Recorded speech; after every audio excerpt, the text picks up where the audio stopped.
We're good. Find this, let me just say that you really participated in the conference.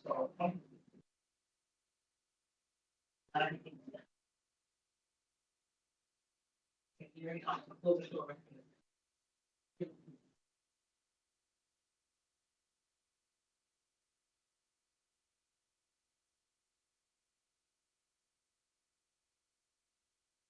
Good morning, Mr. Corna. Yes, good morning. Good morning. We're here for your preliminary hearing today. So we're going to get started with that.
Okay. Sure.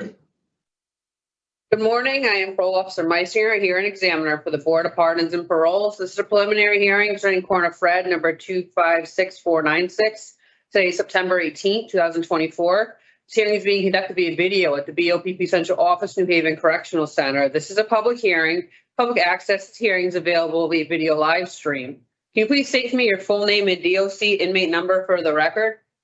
Yes, it's Fred Andrew Corna, 256496. You have counsel here today. Please identify yourself. Sure. Attorney Alfonso Sirico, Public Defender with the Parole Revocation Unit. And in the room, we have Attorney Hannah Dean from our office who's just observing the hearing today.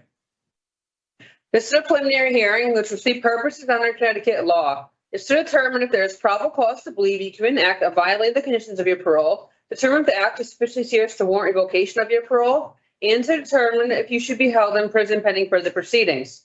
The state, not you, has a responsibility to show there's probable cause to believe you violated one or more conditions of your parole. If I do not find probable cause, I'll reinstate your parole and release you, place you back on parole supervision.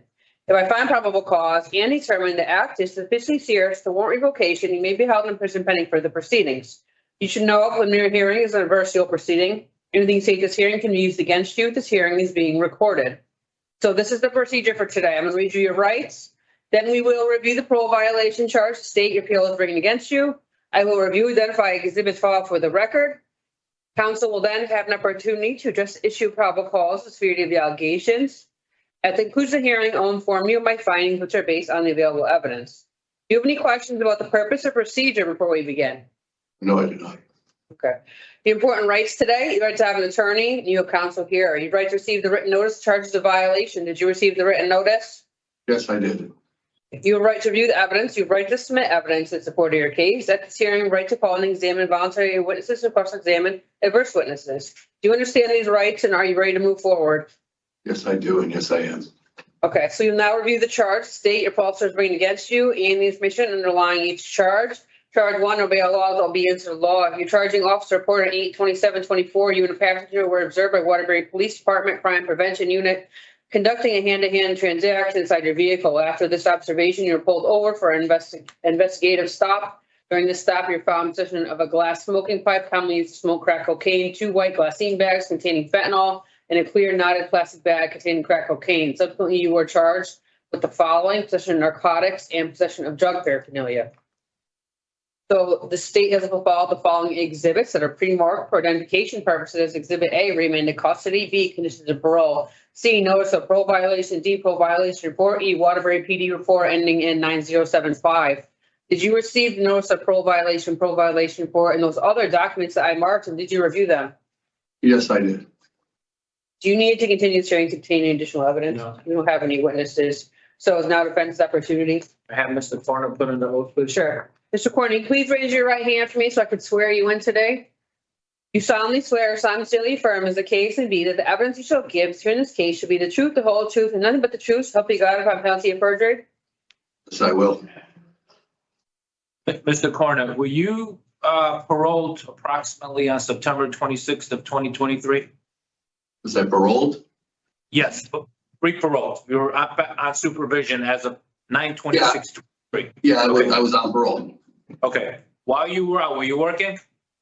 Yeah, I was doing odd jobs for Alphabet Construction. Okay. It And wasn't how often- on the books. It wasn't on the books. Understood. How often were you reporting to your parole officer? She was coming to see me at the Reach house that I was living in every month with me and my roommate.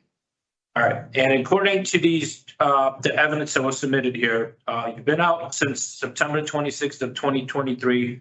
There's one charge of obedience to the law. Apparently on August 27, 2024, you were arrested by the Waterbury Police Department, correct? Correct. Was there another individual in the vehicle that was arrested also? Yes.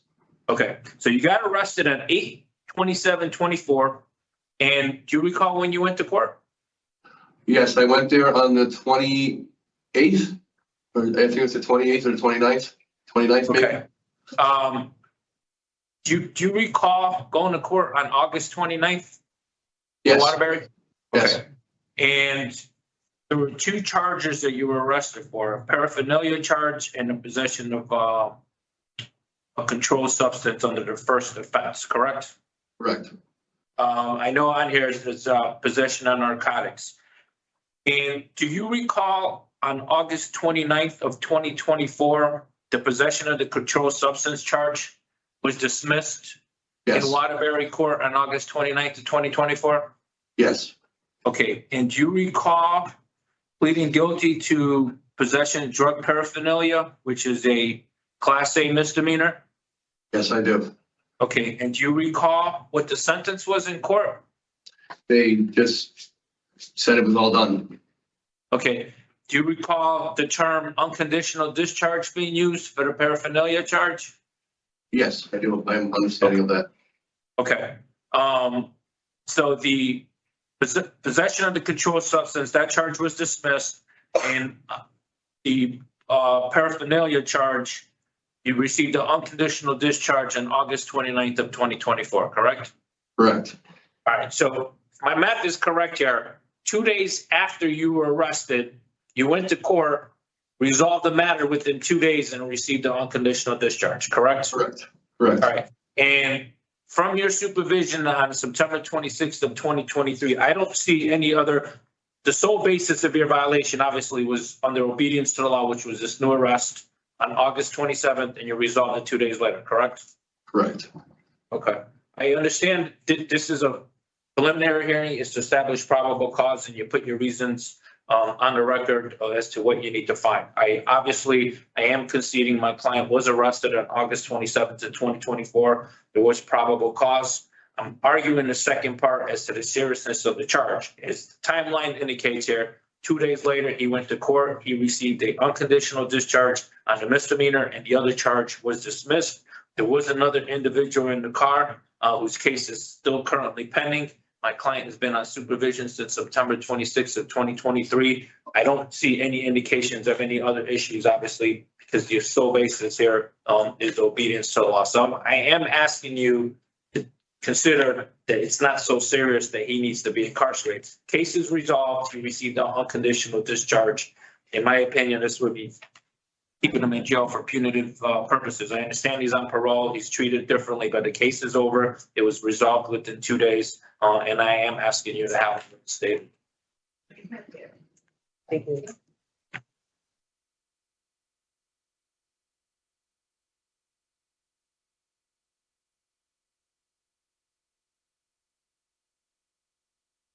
Right, so I've listened to testimony, I reviewed the evidence, So,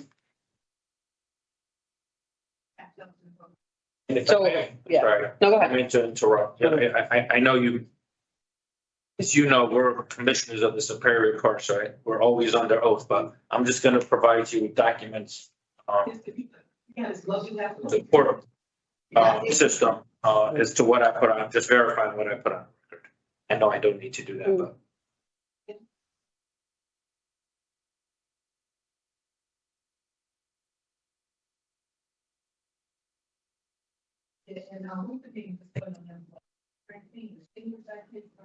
So on that charge, I charge one, obey all laws, obedience to law. I do make a finding of probable cause.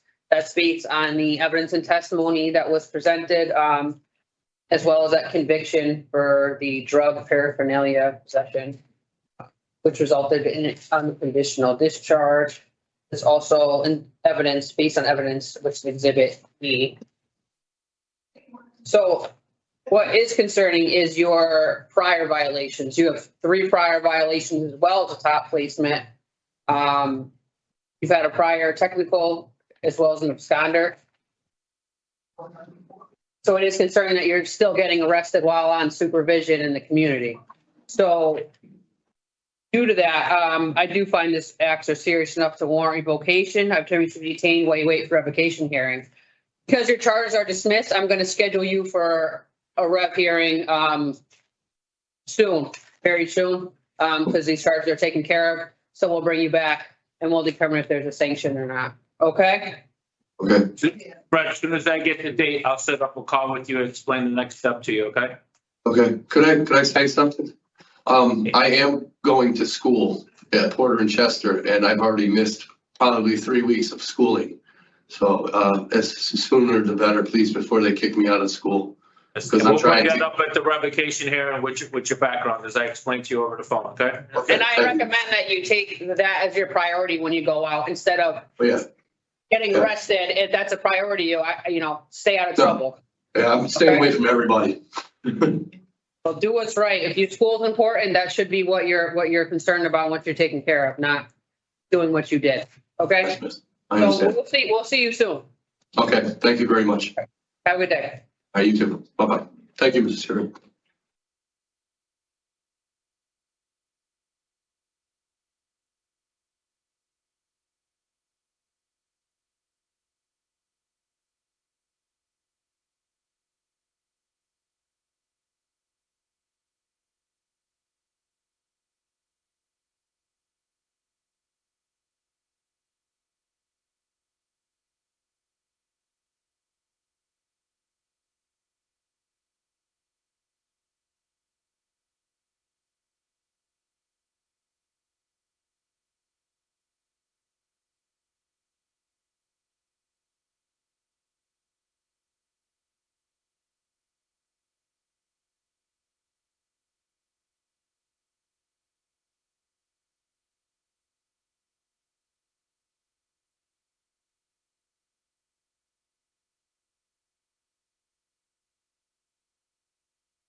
Also, Ludovico.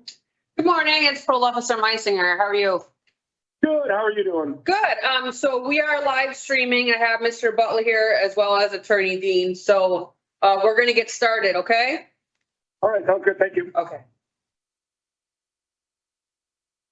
Good morning, I'm Parole Officer Meisinger, hearing examiner for the Board of Pardons and Paroles. This is a preliminary hearing concerning Butler Jerome, number 402178. Today is September 18th, 2024. This hearing is being conducted via video at the BOPP Central Office in the Corrigan Correctional Center.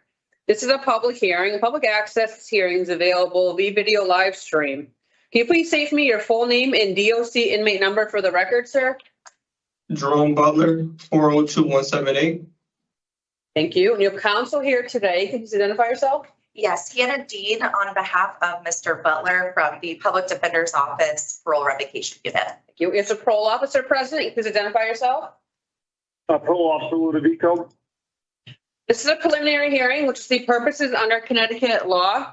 It's to determine to believe you commit an act that violated the conditions of your parole, determine if the act is sufficiently serious to warrant revocation of your parole, and to determine if you should be held in prison pending further proceedings. The state, not you, has responsibility to show there's probable cause to believe you violated one or more conditions of your parole. If I do not find probable cause or reinstate your parole, to release you and place you back on parole supervision. If I find probable cause and determine the act is sufficiently serious to warrant revocation, you may be held in prison pending further proceedings.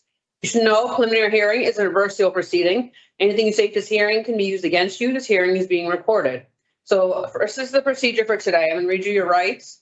Then we will review the parole violation charge the state your PO is bringing against you. I will review and identify exhibits for the record. The state will then have an opportunity to just issue probable cause and the severity of the allegations. After the state is finished, you will have the same opportunity. At the conclusion of the hearing, I will inform you my findings, which are based on the available evidence. Do you have any questions about the purpose or procedure? No. Okay. Your important rights today, you have right to have an attorney present, you have counsel here. You have right to receive the written notice of charges of violation. Did you receive the written notice? Yes. You have a right to view the evidence against you. You have right to submit evidence in support of your case. At this hearing, right to call and examine voluntary witnesses and cross-examine adverse witnesses. Do you understand these rights and are you ready to move forward? Yes. So now review the charge of the state your parole officer is bringing against you and the information underlying each charge. Charge 1 under obey all laws, obey into the law. Your charging officer reported at 9/1/24 at approximately 12 p.m. Jason Emery came to January Center staff and reported you threatened him in the bedroom that you both reside in around 1 a.m. on 9/1/24. Jason told the staff you said fuck you up because you insisted that all lights should be turned off when you were in the room. Jason asked if you wanted the overhead light off and you replied, you know, when I come in the room, the lights should be off. Jason replied that he was just making sure. And you responded, I don't need the lights. I can see fine in the dark. Jason then chuckled and you said, I will fuck you up. Based on your actions, you violated threatening a second. A person is guilty of 53A-62, threatening the second degree when by physical threat. Such person intentionally places or attempts to place another person in fear and a serious physical injury. Such person threatens to commit any crime of violence with the intent to terrorize another person, or such person threatens to commit such crime of violence in reckless disregard of the risk of causing such terror. This is evidenced by exhibits E and F. Charge 2 under additional condition problem sexual behavior treatment. Your charging officer reported at 9/1/24 at approximately 12 p.m. Jason Emery came to January Center staff and reported that you threatened him in the bedroom and that you both reside in around 1 a.m. on 9/1/24. Jason told staff that you said fuck you up because you insisted that all lights should be turned off and when you are in the room. Jason asked if you wanted the overhead light off. You replied, you know, when I come in the room, the light should be off. Jason replied that he was making sure and he responded, I don't need the lights. I can see fine in the dark. Jason then chuckled and said, I will fuck you up. Your actions are in violation of the program resident handbook, page 9, behavioral expectations, which states violence or threatening is prohibited. Profanity is not permitted. There is no shouting, yelling allowed. And sexual contact, physical violence, physical contact, verbal abuse, and or willful destruction of property is prohibited. You signed the program treatment agreement on 8/19/24 and resident handbook acknowledgement on 8/16/24, acknowledging and agreeing to abide by program rules and regulations, evidenced by exhibit E, F, G, H, I, and J. And the state has filed the following exhibits pre-marked for identification as exhibit A, signed conditions of release, B, remand in custody, C, parole violation report, D, notice of parole violation employee rights, E, the connection incident report, F, Jason Emery statement, G, signed connection treatment agreement, H, January Center resident handbook, I, signed resident handbook acknowledgement, J, the connection discharge summary report. Did you receive notice of parole violation report, and those other items I marked? Did you review them, sir? Yes. Do you need to continue this hearing to obtain any additional evidence? Not. Okay, we don't have witnesses today. So at this time, the state will have an opportunity to make a short statement or testify with respect to probable cause and the severity of the allegations. I'm just going to swear in Parole Officer Ludovico as well as Mr. Butler. Can you please raise your right hand for me? You solemnly swear, sincerely affirm, as the case may be, the evidence you shall give concerning this case should be the truth, the whole truth, none but the truth, so help you God, or upon penalty of perjury. Yes. So Pio, is there anything you'd like to say in regards to this? Did you say me? I'm sorry. Yeah, is there anything that you'd like to say at this time? Yeah, absolutely. So Mr. Butler actually has been really good at the program. He really was. I'm not looking to put him in and throw the key away by any means. The fact of the matter is the program is taken very seriously. You can't threaten anyone. The integrity on the program is extremely important to anybody that is a high-risk sex offender when he's coming back out into the community. The January Center is very important to reintegrate successfully. So in this case, what really happened was there's a zero tolerance when it comes to threatening another client.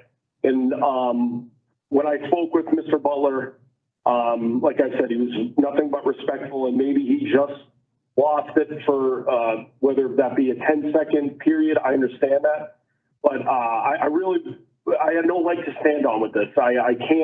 We can't threaten other people and keep them in a program where that other the other client was threatened and could actually have risk of getting assaulted. So.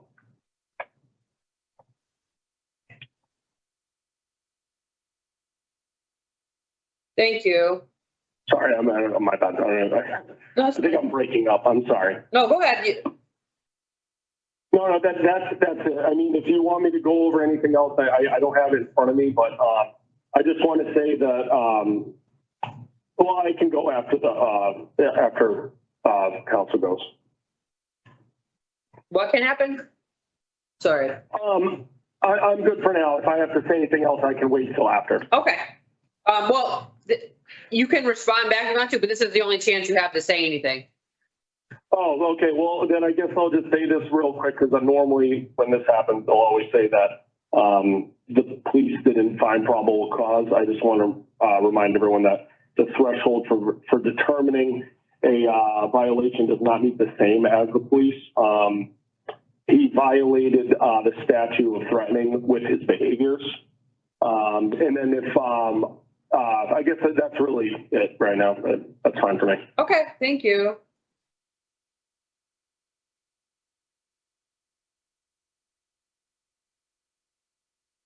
Okay, so it's now a defense opportunity. If you'd like to speak at this time? Yes, thank you very much. Just for the record, for clarity, Hannah Dean on behalf of Mr. Butler. Today I will be arguing probable cause as to both charges. As to charge one, obedience to the law, I would argue that there is no probable cause for that charge. As we saw in the report here, no arrest of Mr. Butler was made by police. Despite the police's involvement in being called, they did not find it appropriate to arrest him. Typically, police use the standard of whether or not there is probable cause to effectuate an arrest. So the fact that they did not think that it was appropriate to arrest Mr. Butler, I think is significant. In addition, in Exhibit E, the connection report states that the police advised that the situation should just be handled in-house rather than through the criminal justice system. Additionally, there's no independent witnesses aside from my client and the complainant in this matter. There was nobody else who independently observed this alleged incident occur. From speaking with my client, his version of events are very different. He indicates to me that he actually reported a situation to staff prior to the complainant reporting it at approximately 9 a.m. that morning. Unfortunately, that didn't make it into the report here. Additionally, the language reported in the victim's statement, specifically in Exhibit E, is not consistent with what's reported in the Connections internal report, Exhibits E and J. The Connection says that the client stated, "I'll kick your ass," whereas the victim's statement is that the client said, "I'll fuck you up." I would also argue that the conduct alleged here does not fit the statute for threatening in the second degree, 53A-62. I would argue that no physical threats were made. There was no imminent fear of physical injury. Specifically, this wasn't reported to program staff until the following day at noon, approximately 11 hours after it was alleged to have occurred. Exhibit F as well says the victim states that he calmed the client down, went to sleep. So in my assessment of that, it doesn't appear that there was imminent fear of any sort of physical injury. Secondly, even kind of taking the allegations on their face, assuming them as true, no crime of violence was threatened because the client could have essentially meant anything by the statement that was uttered, "the fuck you up." The alleged statement in my review of it is ambiguous at best. That's not necessarily a physical threat or a threat of violence. As to the second charge, I would also argue probable cause should not be found. It's essentially a recitation of the obedience to the law charge. It kind of baldly asserts that the client violated his treatment requirements by being removed from the program. Exhibit G is the treatment agreement, and I could not find any specific language in there that discussed specifically verbal altercations between patients. It only prescribes the client not commit any new criminal offenses, which I would argue he hasn't, as he was not arrested. Also, just to make it clear, Exhibit H, which is the first page of the handbook, is unfortunately all that we received. We didn't get the actual substantive pages of the handbook that prescribe the conduct the client isn't to engage in. So I would also argue on that ground it should not be found. In addition, it doesn't say anywhere that the client didn't engage in treatment. What we heard earlier from his officer is that he was engaging in the program. Exhibit J lays out some of the things he had completed. It shows that he had been on time for all group sessions. He did 2 case management sessions, 2 clinical intakes, 1 credibility assessment, and 4 groups during the short time he was there. He was also successful at applying for entitlements, getting his insurance turned on, and getting some of his required identity documents so that he could try and move forward. And from reading the documents, it appears that the program's recommendation is that he continue attending problem sex offender behavior treatment, specifically the phase 1 group. And my last comments are essentially just that if the examiner is inclined to find probable cause that this conduct is not serious enough to warrant revocation, and accordingly the client should not remain incarcerated any longer. The victim did indicate in his statement that things calmed down. He didn't report the incident until the following day. There were no allegations of physical contact occurring. And lastly, the client is very much looking forward if given the opportunity to go back to the program. So I would respectfully ask at this time that his parole be reinstated and he be released from custody. And thank you very much to Madam Examiner for listening to my comments. Thank you. All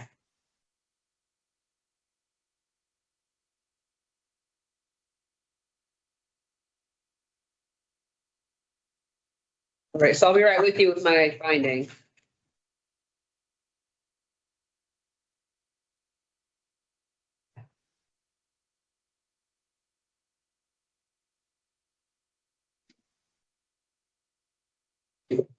So regarding charge 1, conditional bail laws, obedience to law, I make a no finding of probable cause based on the charge not meeting the elements of threatening. Second, I do make a finding of probable cause on charge 2, additional conditions, problem sexual behavior treatment. This is based on the evidence that was provided, which is exhibits E through J. And I do find the act serious enough to warrant revocation. Attorney should be detained while you wait for revocation hearing. At the rev hearing, myself or another hearing examiner will determine if you violate the conditions of your parole. If so, the hearing examiner will make recommendations regarding whether your parole should be revoked or if any sanction should be imposed. You are, because it's a technical violation, I will schedule you within that 60 business days of your return to custody dates.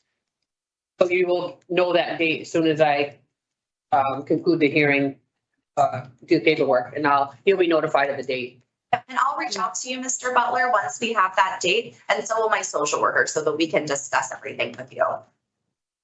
Okay, do you have any questions? You all set, sir? You understand? I don't understand. You're gonna have a revocation hearing is what's gonna happen next. I understand that, but I'm not understanding why when it's clear Why, that. when you got removed from the January Center program for inappropriate behavior and threatening another client is why I established probable cause and why we're gonna have a rev hearing. So then that's when we determine what's gonna happen next. Thank you Okay, very much. Thank you very much. I will see you soon. I'll talk to you soon. Thank you. Thank you. Thank you, Pio Larvico. Thank you. Have a good day. day. Thank you very much. Thank you.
Morning,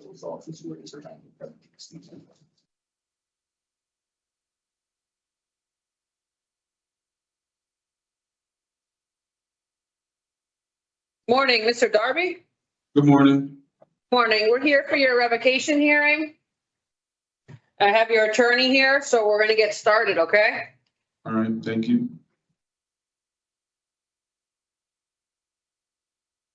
Good morning. I'm Parole Officer Meisinger, hearing examiner for the Board of Pardons and Paroles. This is a revocation hearing showing Darby Devon, number 353895, today, September 18th, 2024. This hearing is being conducted via video at the BOPP Central Office in Carl Robinson Correctional Institution.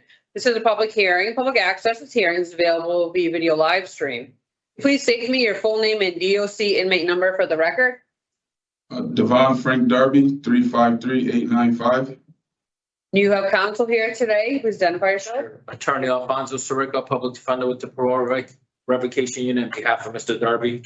This is a revocation hearing to determine whether you have violated the conditions of your release. I will review and make findings of fact as to each of the charges against you. The state, not you, has responsibility to prove the allegations by a preponderance of evidence, that is. The better weight of evidence must establish that, more probable than not, the allegation is true. If I do not find there is a preponderance of evidence to support a violation of one or more conditions of your parole, I'll reinstate your parole, release you, place you back on parole supervision.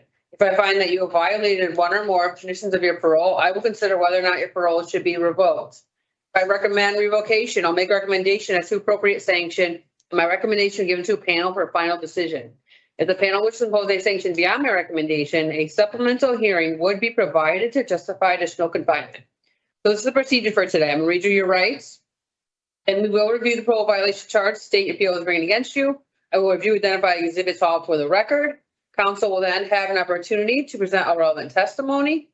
After considering all the evidence presented, I'll announce my findings. If I find you violated one or more conditions of your parole, counsel will have an opportunity to speak to your background history. Do you have any questions about the purpose or procedure? No, ma'am. Your important rights today: the right to have an attorney present, you have counsel here, your right to receive the written notice, charges of violation. Did you receive the written notice? Yes. You have a right to view evidence against you, right to submit evidence in support of your case. At this hearing, right to call and examine voluntary witnesses, cross-examine adverse witnesses. Do you understand these rights and are you ready to move forward?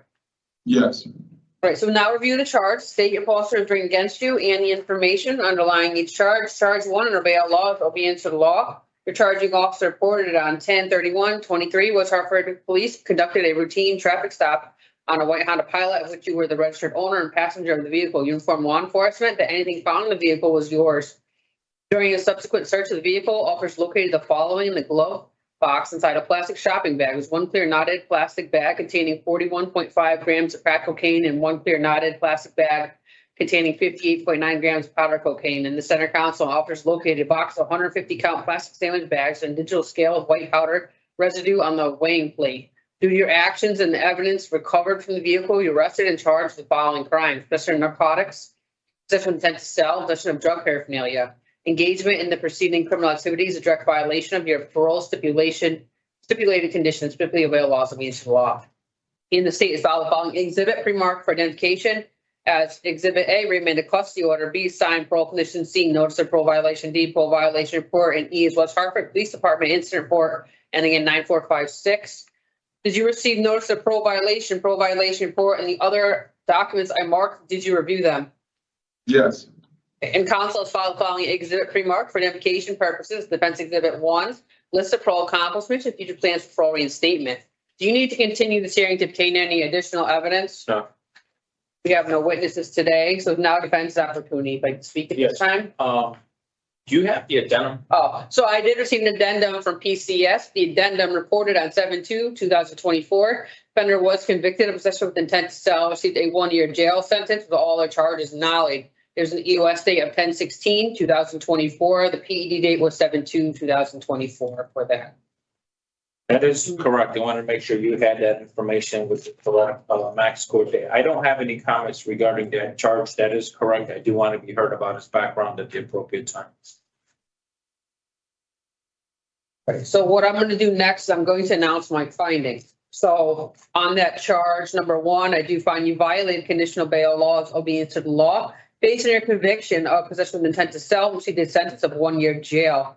That includes the fact-finding portion of this hearing. Before I make a recommendation, Council will have an opportunity to speak to your background and history. This purpose part of the hearing is to help determine what outcome I will recommend. So if you'd like to. Yes, on behalf of Mr. Darby, I am requesting that my client be reinstated as soon as possible. I do understand that there is a max court date. My client was remanded on October 31st of 2023. He's going to be serving, it looks like day per day of that 1-year sentence he received in court. He's 34 years old. He does have 6 children. Upon his previous release, he was sponsored by Ms. Vale. He is asking for her to be his sponsor again. Apparently, she's the mother of his children. He was in that home before, so hopefully everything's still in order for him to re-parole there. He did have a full-time job for Dining, Connecticut, located in Farmington for approximately 6 months. Also worked at part-time at Dunkin' Donuts in Summers for a couple of months. He's indicated he can't go back to that full-time job at Dining, Connecticut, and is eligible also to work his part-time job at Dunkin's. He does have his primary care services established in Hartford. He did start and complete the Voices program in the facility. It's indicated to us this September of 2024, the first week of September. He did complete the Voices program. He does wish to enroll in tractor trailing school to obtain a CDA license. And I did already put on the record, he is able to return back to his full-time job at Dining, Connecticut, and he wants Ms. Vale to be a sponsor. I've provided you with her address and phone number. Thank you. Thank you. All right, so I'll be right with you with my decision.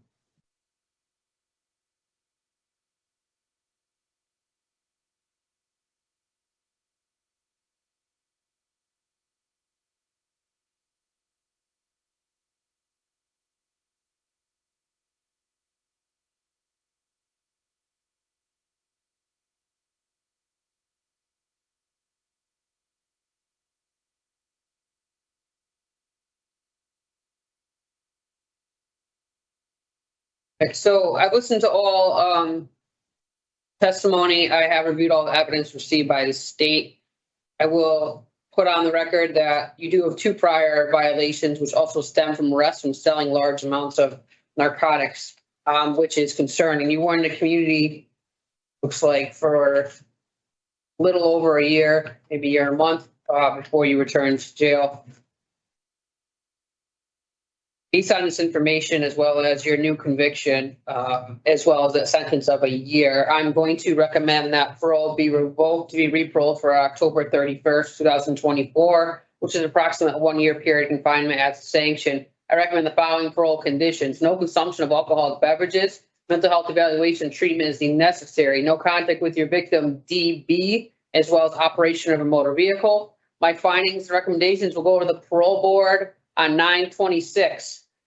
The board's going to review this recommendation, and then they're going to make the decision. They could make a sanction as early as 10/16. They can keep mine, or they can also make it longer if they like. They can revoke special parole as well, if that, and you are on special parole till 4/8/26.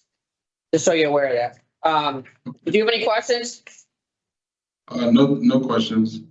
So Divine, you and I will get something in writing about 7 to 10 days after September 26th with the final outcome, okay? If they adopt the recommendation, you're out Halloween, the same day you were remanded last year, All right, thank you. okay? All right, good luck to you. Yep. All right, thank you.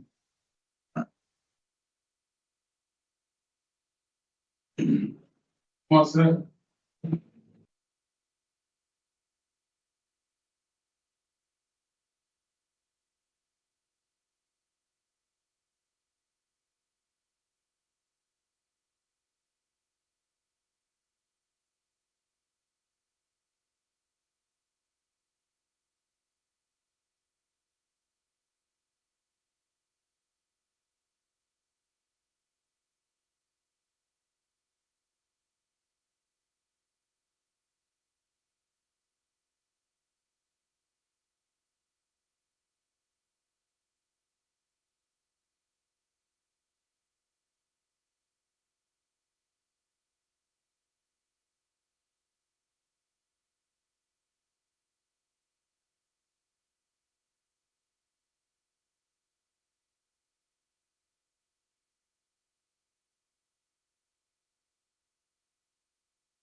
Is Hi, good morning. Curcio there?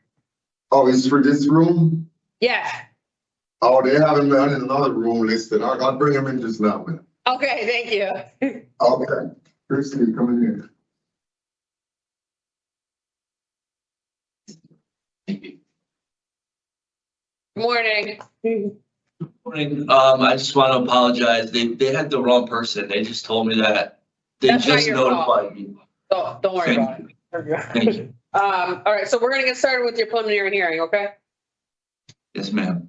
Good morning, I'm Parole Officer Meisinger, a hearing examiner for the Board of Pardons and Paroles. This is a preliminary hearing concerning Curcio James, number 439105, today September 18, 2024. This hearing is being conducted via video at the BOPP Central Office in Carl Robinson Correctional Institution. This is a public hearing and public access. This hearing is available via video live stream.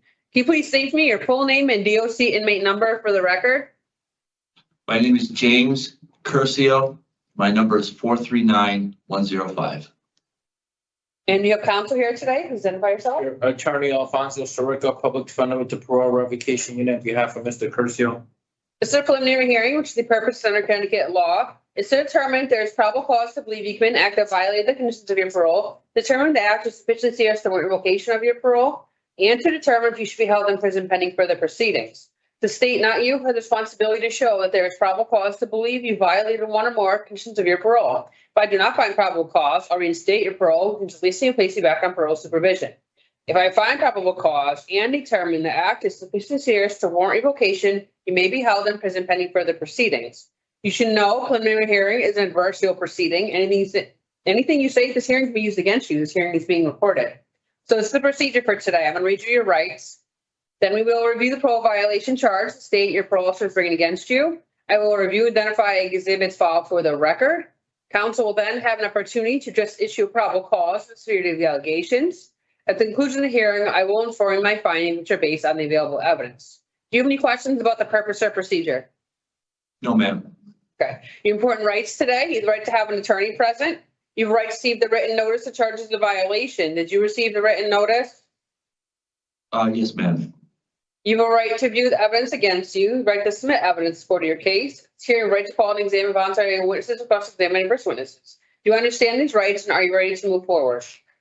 Yes, ma'am. All right, so now review the charge the state your parole officer is bringing against you and the information underlying each charge. Charge 1 on least direction GPS, your charging officer reported on 5/6/24. The offender signed the GPS monitoring agreement in which he agreed to ensure the GPS tracking device remains charged by connecting it to an electric outlet for at least 2 hours each day. The offender failed to charge the GPS device as instructed, resulting in a shutdown from 9:08 a.m. until 10:10 a.m. and 11:11 a.m. until 10:54 a.m. on 6/9/24. Offender failed to charge GPS device as instructed, resulting in a shutdown from 5 p.m. until 6:48 p.m. on 6/12/24. Offender failed to charge GPS device as instructed, resulting in shutdown from 11:01 p.m. until 11:28 p.m. on 6/14/24. Offender failed to charge GPS device instructed, resulting in shutdown from 9:29 p.m. on 6/22/24 until 2:07 a.m. on 6/23/24. The offender failed to charge GPS device as instructed, resulting in a shutdown from 12:30 a.m. until 2:29 a.m. on 7/7/24. The offender failed to charge GPS device as instructed, resulting in shutdown from 8:19 p.m. on 7/25/24 until 2:33 a.m. on 7/26/24. Offender failed to charge GPS device instructed, resulting in a shutdown from 11:34 p.m. on 8/1/24 until 4:49 a.m. on 8/2/24. Offender failed to charge GPS device instructed, resulting in shutdown 11:45 p.m. on 8/4/24 until 2:59 a.m. on 8/5/24. Offender failed to charge GPS device instructed, resulting in shutdown from 8:01 a.m. on 8/9/24 until 1:01 a.m. on 8/10/24. Offender failed to charge GPS device as instructed, resulting in a shutdown from 10:53 p.m. until 11:50 p.m. on 8/12/24. Offender failed to charge GPS device as instructed, resulting in shutdown from 7:03 p.m. on 8/14/24 until 3:08 a.m. on 8/15/24. Offender failed to charge GPS device as instructed, resulting in shutdown from 9:55 p.m. on 8/17/24 until 4:39 a.m. on 8/18/24. Offender failed to charge GPS device instructed, resulting in shutdown from 5:42 p.m. until 8/20/24 until 3:10 a.m. on 8/21/24. Offender failed to charge GPS device as instructed, resulting in shutdown from 10:02 p.m. on 8/23/24 until 1:37 a.m. on 8/24/24. Charge 2, no contact with minors on additional conditions. On or about 6/25/24, the offender set up a FaceTime call with his son. The offender texted the mother of the child, "I'm looking forward to seeing his face tonight." On 7/4/24, the offender had third-party contact with his minor son by sending the mother of his child a text message for his son that stated, "Please tell Henry I said, le amo y buenos noches." On or around 6/12/24, the offender had third-party contact with his minor son by sending an email to the mother of his child with a message for his son. Mother stated in text message to the offender, "I told Henry you emailed and said you love him so much and that you're proud of him and to be a good boy." He said very nonchalantly, "If you can email him back, tell him I love him so much." Charge 3 under problem sexual behavior treatment. Charging officer reported on 7/14/24, approximately 11:09 a.m. until approximately 11:07 p.m. Offender was at Library Park in violation of CTPSV treatment agreement on 7/15/24, approximately 10:15 a.m. until approximately 11:45 a.m. The offender was at Library Park in violation of CTPSV treatment agreement at 7/16/24 from approximately 1:50 p.m. until approximately 2:10 p.m. The offender was at Library Park in violation of CTPSV treatment agreement on 7/19/24 from approximately 6:19 p.m. until approximately 7:35 p.m. Offender was at Stanley Park in violation of CTPSV treatment agreement on 7/20/24 from approximately 12 p.m. until 1 p.m. The offender was at Library Park in violation of CTPSV treatment agreement. 7/24/24 from approximately 6:10 p.m. until approximately 7:20 p.m. The offender was at Stanley Park in violation of CTPS treatment agreement. 7/26/24 from approximately 1:05 p.m. until 2:20 p.m. The offender was at Library Park in violation of CTPSC treatment agreement. On 7/30/24 from approximately 6:10 p.m. until 7:15 p.m. Offender was at Stanley Park in violation of CTPSC treatment agreement. On 8/2/24 approximately 1:30 p.m. until approximately 2:45 p.m. The offender was at Library Park in violation of CTPSC treatment agreement. On 8/6/24 from approximately 6:05 p.m. until approximately 6:25 p.m. The offender was on the property of Stanley Park and North End Recreation Center, a place where minors congregate in violation of a CTPSC treatment agreement. On 8/8/24, approximately 2:02 p.m. until 3 p.m. Offender was at Library Park in violation of CTPSC treatment agreement. On 8/16/24, from approximately 11:45 a.m. until approximately 12:43 p.m. The offender was at Library Park in violation of his CTPSV treatment agreement. On 8/17/24, approximately 12:30 p.m. until approximately 1:26 p.m. The offender was at Library Park in violation of the CTPS agreement. 8/19/24, from approximately 3:35 p.m. until approximately 4:03 p.m. The offender was at Library Park in violation of CTPS treatment agreement. On 8/20/24, from approximately 3:44 p.m. until approximately 4:19 p.m. The offender was at Library Park in violation of the CTPSV treatment agreement. And the state is following exhibits pre-marked for dedication purposes as Exhibit A, conditions of parole; B, remand in custody; B, notice of parole violation; D, parole violation report; E, GPS monitoring agreement; F, offender charge history; G is screenshots; H, Cellbrite report; Exhibit I was not received, which was the discharge report; Exhibit J, CTPSV treatment agreement; and K is position history for GPS points. Did you receive notice of parole violation report, and the other item that I marked, did you review them? Yes, ma'am. Do you need to continue this hearing continuing the evidence? We have no witnesses today. So at this time, Mr. Defense, is that for you? Yes, may I have, Yes. Mr. Clerk, you put under oath, please? Can you please raise your right hand so I can swear you under oath today so that you can speak? You solemnly swear or sincerely affirm, as the case may be, the evidence you shall give in this case shall be the truth, the whole truth, and nothing but the truth, so help you God upon penalty of perjury? I do. Okay. All right, so Mr. Curcio, I did explain to you the purpose of the preliminary hearing, where the hearing examiner has to make a finding of probable cause, and if the act is serious enough for you to be held pending a further revocation hearing, correct? Yes, sir. Okay. Charge number one, I know there's numerous states regarding the GPS shutdown. Before I ask you some questions regarding that, looks like you were remanded on August 26th of 2024, and I'm showing P.O. Brayfield as your parole officer. How long were you under her supervision for? As far as I know, my supervision with her started on August 23rd, so that would be 3 days. 3 days. And who was your parole officer prior to that when you were released in June? Parole Officer Sullivan. Sullivan. Okay. Regarding the GPS with the shutdowns, could you let the hearing examiner, through your testimony, know what was going on with your unit at that time? Yes. So when Parole Officer Sullivan met with me, she had said to me that she was putting me on GPS and that I needed to charge the GPS for 2 hours every day, which I said, okay, that's no problem. And then I asked her, what else do I need to know about this? Like, can I shower with it on? Obviously I can shower, right? And she said, yes, you can. Just make sure you charge it 2 hours a day. I was given no no direction as to what it meant when the light was green or what it meant when the light was red or if it vibrated. I wasn't sure what any of those things meant. I absolutely did charge it for at least 2 hours a day.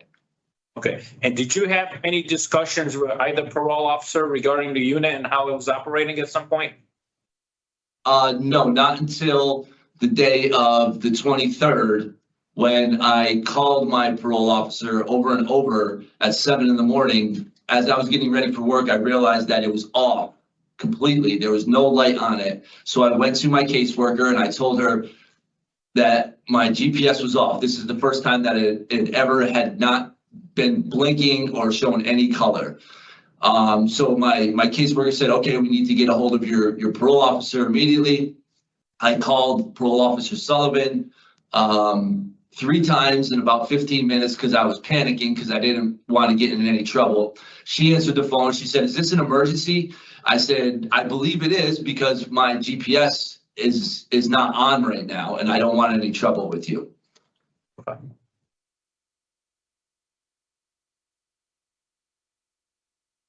Under charge number 2, no contact with the minors. I understand there's no contact, no third-party engagement. If I'm reading this correctly, the contact you had was with the child's mother, correct? Yes, sir. Okay. And you made some comments to her regarding your son, correct? Yes, sir. All right. When is your son's birthday? It's June 25th. Okay. And regarding the June 12th, you said you had third-party contact with the minor's son. But it says you sent the email to the mother, correct? Yes, I believe it was a text message, not an email, but yes, I probably did email her on that or message her on that day.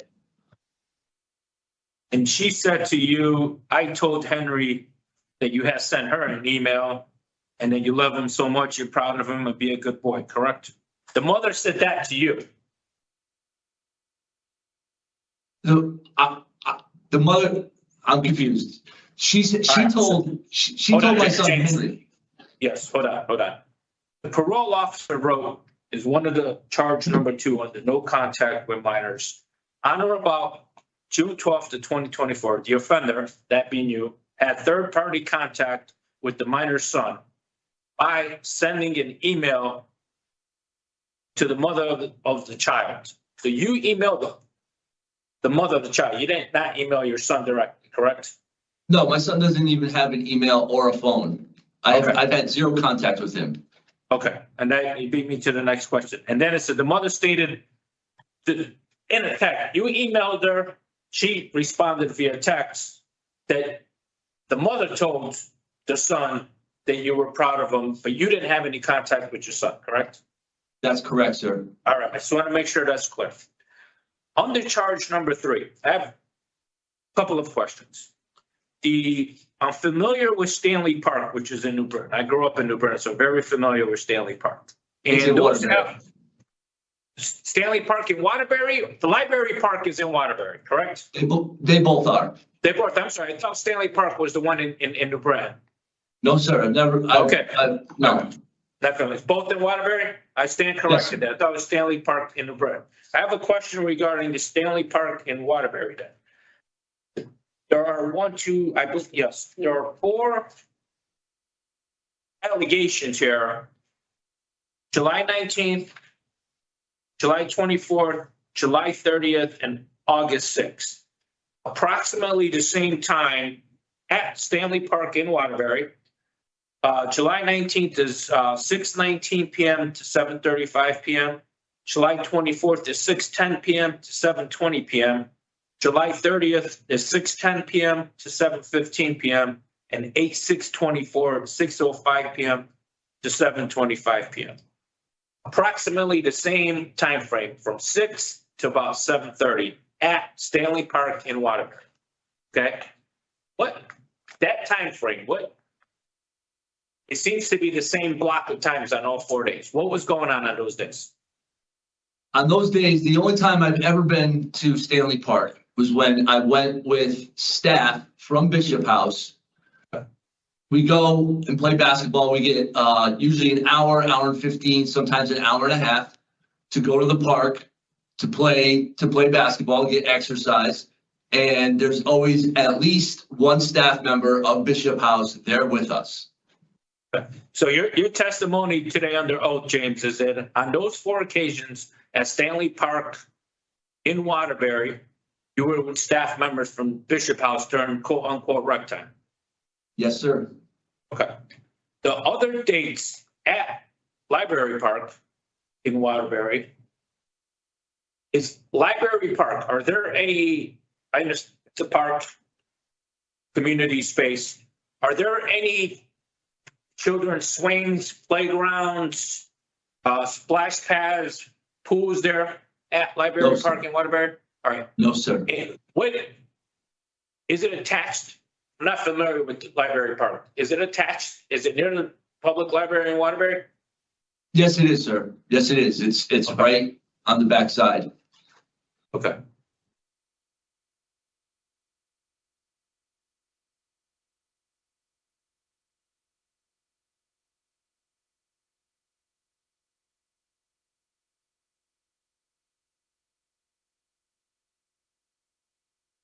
All right, I don't have any further comments. I understand this is just a preliminary here.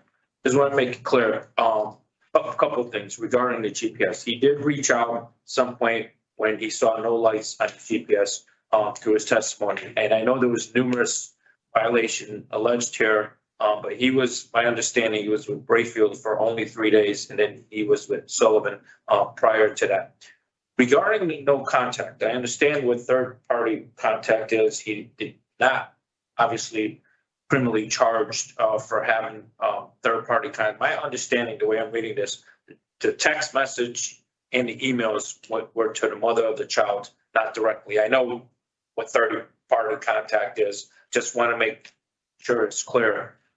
Regarding the issues at the park, and this is coming from Mr. Curcio, I did speak to him. As you know, previously he continued his hearing, partially because he wasn't sure about the attorney, but also partially he did have some, in my opinion, some mitigating evidence. And after speaking to him, that's the reason why we decided to go forward.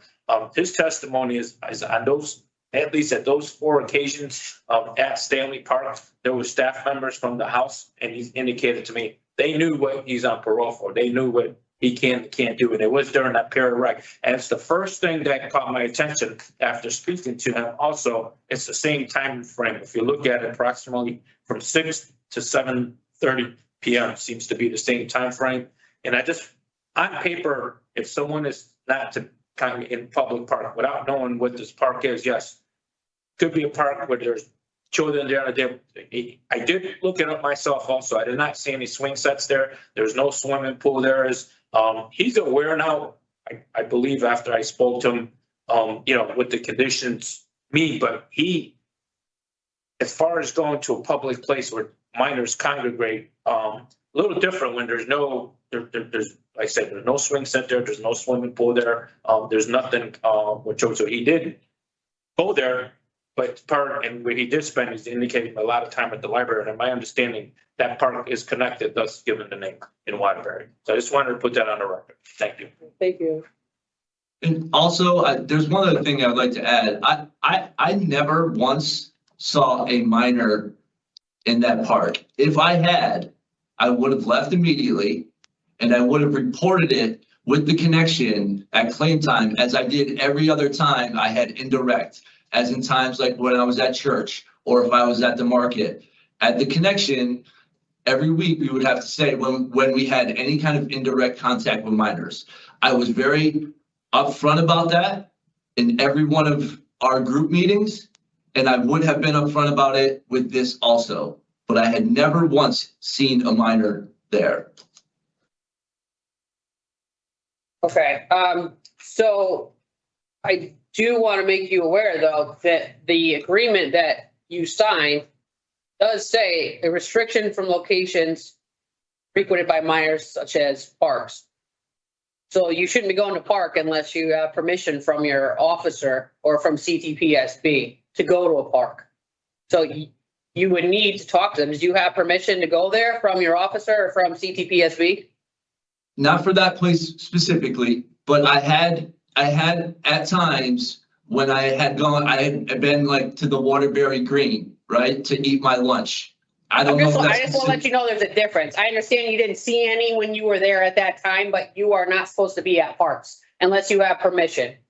Okay, so I Okay. just want to make that clear. If you get approval, if you're going there with staff, you know, tell your PO or ask your PO, can I go to rec?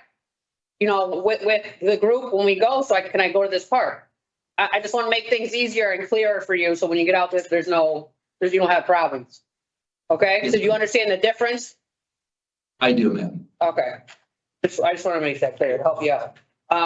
So I've listened to testimony today and I have reviewed all the evidence provided by the state.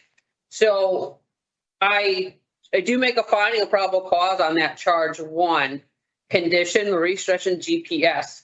This is for the failure to charge for 2 hours a day on the following dates: 6/9, 6/14, 6/22, 7/25, 8/1, 8/4, 8/9, 8/14, 8/17, 8/20, and 8/23. I'm making no finding probable cause on the shutdowns due to there being insufficient evidence for that. I don't have proof of when your unit shut down. I make a finding of probable cause on charge 2, additional condition, no contact with minors, based on the evidence that was provided, exhibits A, G, and H. I make a no finding date of 6/25/24, as there's insufficient evidence to prove that you FaceTimed. On charge 3, I make a finding of probable cause, additional condition PSB treatment based on the evidence that was provided, exhibits J and K. And I do find the acts are serious enough to warrant revocation. I've determined to be detained while you wait for your revocation hearing. At the rev hearing, myself or another hearing examiner will determine if you violated conditions of your parole. If so, the hearing examiner would make recommendations regarding whether your parole should be revoked or if any sanction should be imposed. Do you have technical violations? So I will schedule you within the 60 business days from your date of return to custody of 8/26 for your revocation hearing. And then we determine if any sanction should be imposed. Do you have any questions? Just so I'm clear, so there's only one of the technical violations now? No, there were some no findings made on charge 1, no findings, James, on the shutdown. And on charge 2, there was a no finding on the 6/25 date, and she made findings on the rest of them. I'll explain that to you once we get a revocation date. I'll set up another call with you to explain the next step. And she's going to do a summary report from today, and you'll get a copy of that so you can see which ones are no findings and which ones are findings were made. Okay, so I'll be back in touch with you. As she indicated, James, it has to be within 60 business days, which started on August 26th. Okay. All right. Okay, Thank so I'll you. see you soon. Thank you. Thank you. Thank Thank you. Good luck, sir.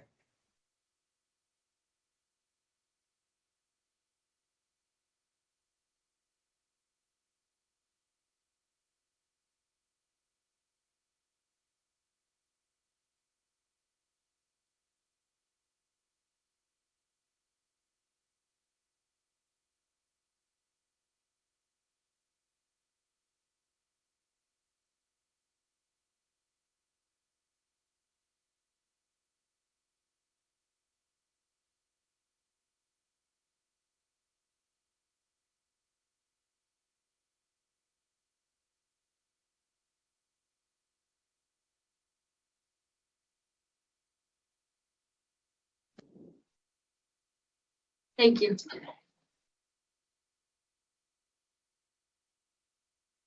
Where'd they go? Oh.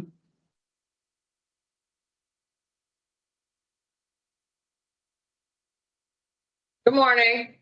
Good morning. We're here for your rev hearing. Yes. Okay, so we're going to get started. Okay.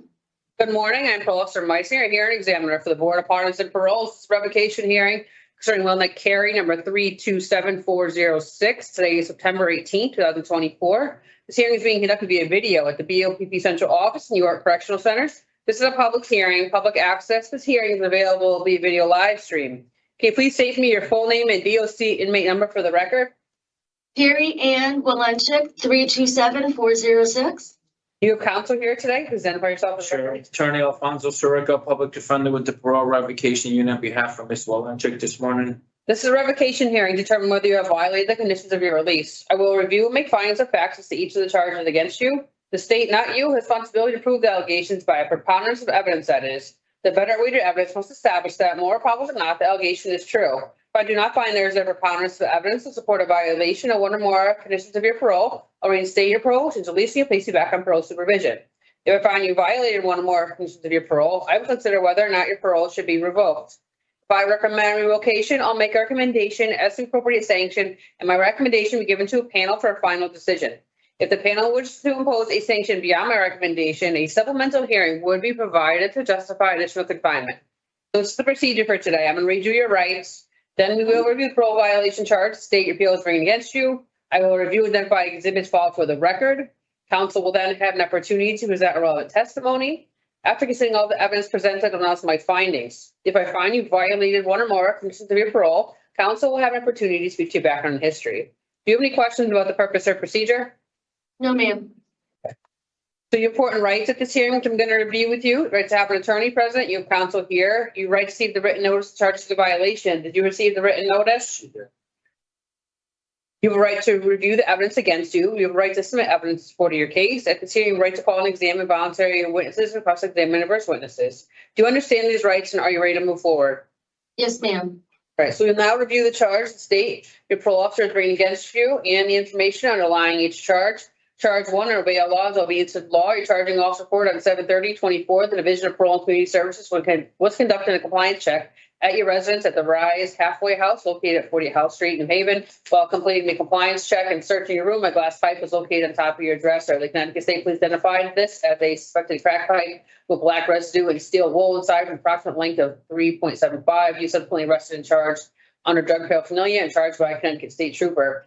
Charged 2 under conditions, halfway house placement. Your charging officer reported on 7/30/24. The Division of Parole and Community Services was conducting a compliance check at your residence at the Rise Halfway House located in House Street, New Haven. While completing the compliance check and searching your room, a glass pipe was located on top of your dresser. The Connecticut State Police identified this as a suspected crack pipe with black residue and steel wool inside with an approximate length of 3.75. You subsequently arrested and charged under drug paraphernalia and charged by a Connecticut State Trooper for your community release agreement that you signed on 7/17/24.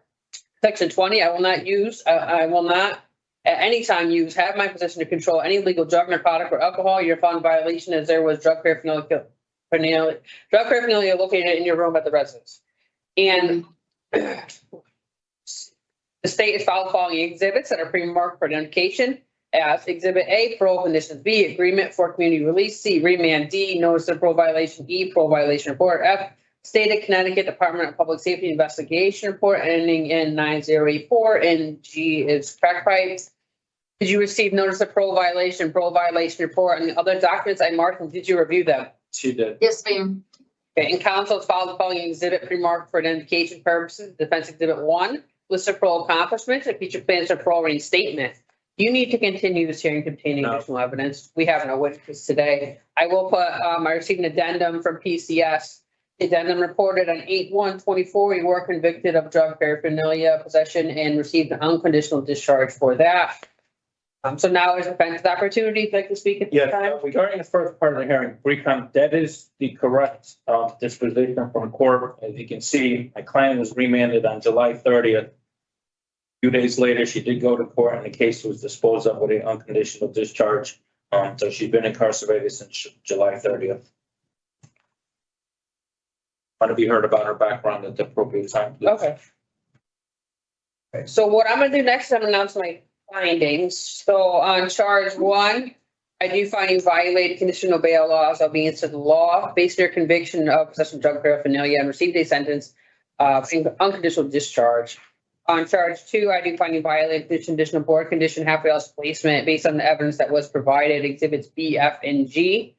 That includes the fact-finding portion of this hearing. Before I make a recommendation, counsel will have an opportunity to speak to your background and history. The purpose part of this hearing is to help determine what outcome I will recommend. So if you would like to at this time. Yes, on behalf of Ms. Walenchik, realize her EOS date is coming up at the end of November. I am asking you to please consider letting her out a little bit, just to establish some services, before she's off supervision. She's 46 years old, does not have any children. She did graduate from, Abbott Tech, High School, which she, specialized in, graphic designing.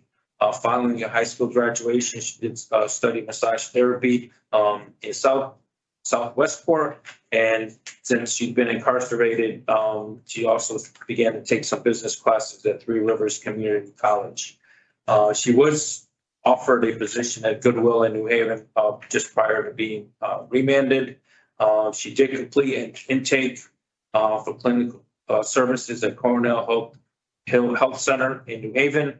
And on her previous supervision, she was attending meetings at Connecticut Community for Addiction Recovery Services. Since early part of September, she did begin to take some classes, some college courses again.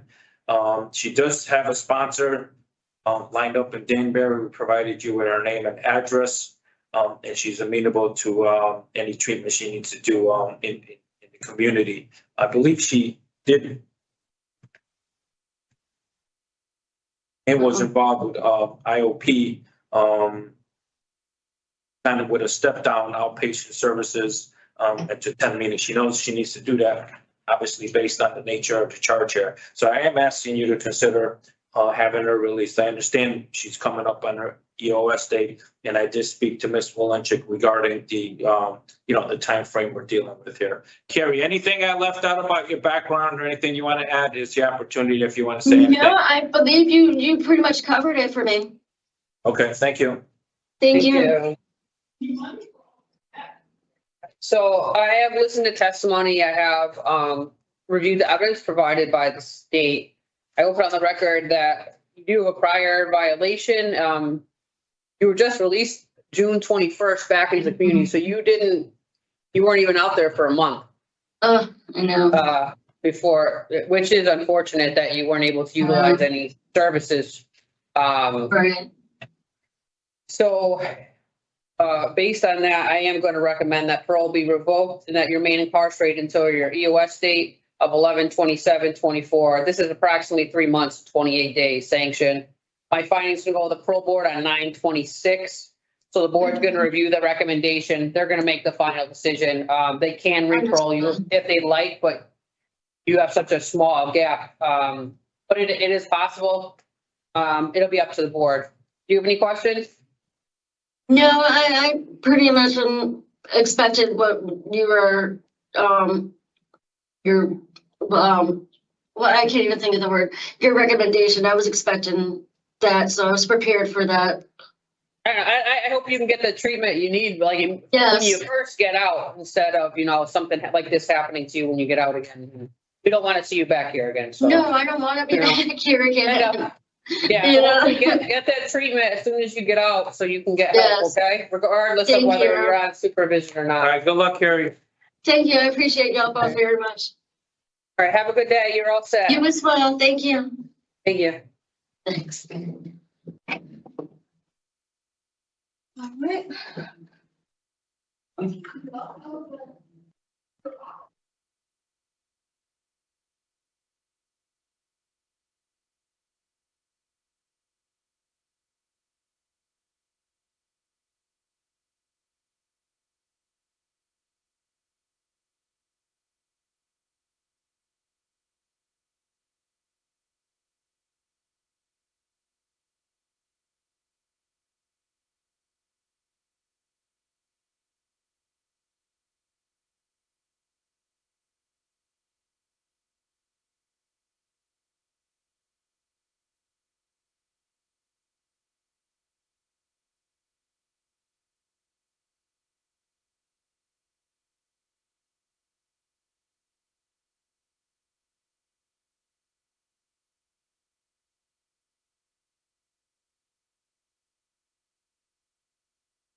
Good morning. Good morning, how are you? Good, how are you? Good. I'm gonna do, Lewis and then Rivera, and then I'll do Santiago and Salgado. Okay, Thank you. you're welcome. Lewis? Good morning, Attorney Tim Glenny. I have you right here. Good morning. How are you? Good, how are you? Can't complain. That's a good thing. Yeah, how are you? Good. Morning, Mr. Lewis. Come on. Morning. So we are going to get started with your revocation hearing, okay? Okay. Good morning, I'm Parole Officer Meisinger, here an examiner for the Board of Pardons and Paroles. This revocation hearing concerning Lewis Charles, number 394502, today, September 18, 2024. This hearing is being conducted via video at the BOPP Central Office in Osborne Correctional Institution. This is a public hearing. Public access to this hearing is available via video live stream. Can you please state to me your full name and DOC inmate number for the record? Charles Lewis, 394502. You have counsel here today. Can you please identify yourself? Yes, good morning. Public Defender Robert Famagletti of the Parole Revocation Unit. Hello, sir. How you doing? Good. How are you? This is a revocation hearing to determine whether you have violated the conditions of your release. I will review and make findings of fact as to each of the charges against you. The state, not you, has responsibility to prove the allegations by a preponderance of evidence, that is. The better weighted evidence must establish that, more probable than not, the allegation is true.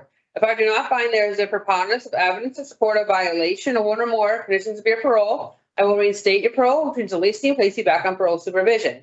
If I find you violated one or more conditions of your parole, I will consider whether or not your parole should be revoked. If I recommend revocation, I'll make a recommendation as to appropriate sanction, and my recommendation will be given to a panel for a final decision. If the panel wishes to impose a sanction beyond my recommendation, a supplemental hearing would be provided to justify additional confinement. So this is the procedure for today. I'm going to read you your rights. Then we will review the parole violation charge, state your appeal. I will review and identify exhibits filed for the record. Counsel will then have an opportunity to present relevant testimony. After considering all the evidence presented, I'll announce my findings. If I find you violated one or more conditions of your parole, counsel will have an opportunity to speak to your background and history. Do you have any questions about the purpose or procedure? No, ma'am. Okay, important rights today. Your right to have an attorney present. You have counsel here. You right to receive the written notice of charges of violation. Did you receive the written notice? Yes, ma'am. Okay. You have a right to view the evidence against you. You have right to submit evidence in support of your case. At this hearing, you have a right to call and examine voluntary witnesses and cross-examine adverse witnesses. Do you understand these rights, and are you ready to move forward? Yes, ma'am. All right, so we've now reviewed the charge that the state your parole officer is bringing against you and the information underlying each charge. So charge one, obey all laws, obedience to the law. Your charging officer reported on 5/23/24, according to Manchester Police Department, you were involved in the domestic incident that occurred at your parole stipulated victim's address. According to the information in the incident report ending in 7750, you went to the victim's residence located in Manchester. The victim reported to MPD. She asked you to take your belongings and leave her apartment. You became agitated and you walked past the victim with your hands in a fist. You additionally told another individual present in the residence that if the victim calls the police, you're going to kill the victim. You left the victim's residence prior to MPD's arrival. MPD investigated and located you. Your Paul-approved residence in Hartford. Due to your actions and behaviors at your victim's residence, you were subsequently arrested and charged by MPD with disorderly conduct and threatening in the second-degree physical threat. You were engaged in a criminal act and based on your behavior in violation of standard special parole condition, obey all laws. Charge two, under additional condition, no contact with victim.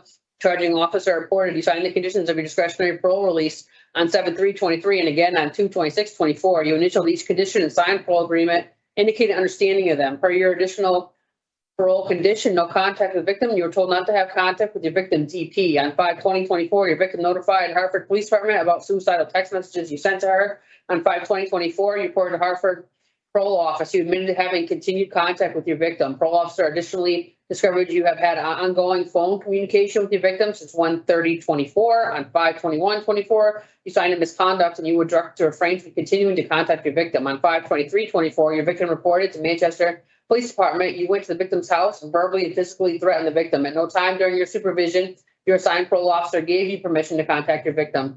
Based on your behavior in violation of standard parole condition, 7 additional conditions: contact with your victim. You would have no contact with DP, the victim of your offense, without permission of your parole officer. Charge 3 additional conditions: halfway house placement. In charging officer report, you signed the conditions of the discretionary parole release on 7/3/23. You initialed each condition and signed a document indicating understanding of them. Per your additional parole condition, halfway house placement, you were to abide by the written rules of the facility you were placed in, to include not to consume or possess alcohol. On 10/11/23, upon your return from community pass, you were to have 3 Parrot Bay nips of alcohol on your person. Based on your behavior in violation of standard special parole condition 7, halfway house placement. In charge 4, under mental health evaluation treatment deemed necessary, your charging officer reported you signed the conditions of discretionary parole release on 7/3/23. You initial these conditions, signed a document indicating understanding of them. Per your additional parole condition, mental health evaluation, you will participate in a mental health evaluation and treatment as deemed necessary. After completion of your mental health assessment, you will prescribe mental health medication. Per information and misconducts and incident reports issued to you in the halfway house, you failed to take your prescribed mental health medication on several occasions while residing in the parole halfway house. Based on your behavior in violation of standard special parole condition 7, additional condition mental health evaluation. And the state has filed the following exhibits that are pre-marked for identification purposes. Exhibit A, Connecticut conditions of parole. B, Connecticut Board of Parole Remanded Custody Order. C, Notice of Parole Violation Parole Rights. D, Parole Violation Report. E, Manchester PD Case Ins Report ending in 7750. F, DOC Halfway House Agreement. G, Offender Misconducts. H, Halfway House Disciplinary Action Reports. I, Halfway House Ins Report. J, St. Francis After Visit Summary 5/2024. K, Pictures of Miss Lewis's phone taken 5/21/24. L, DOC Screen. M, Statement from PO Lugo. N, CRT Incident Report. O, CRT Program Discharge Report. And P, the judicial website pending case detail docket ending in 5602-S. Did you receive notice of parole violation report, and the other documents I marked, and did you review them? Yes, we have. And counsel filed the following exhibit pre-marked for identification purposes. Defense Exhibit 1, list of parole accomplishments and future plans for parole reinstatement. Do you need to continue this hearing to obtain any additional evidence? No, we do not. We don't have any witnesses today. I did receive an addendum from PCS. The addendum reported on 8/12/24, the offender was convicted of threatening second physical threat, received a 6-month jail sentence with other charges nollied. And I will note, the EOS date on that is 2/10/2025 with a PED date of 11/10/2024. So now is defense's opportunity. If you'd like to speak to any of the evidence at this time. Yes, good morning. Morning. I have no comment as to the conviction, other than I asked that no findings be made as to the nollied charges.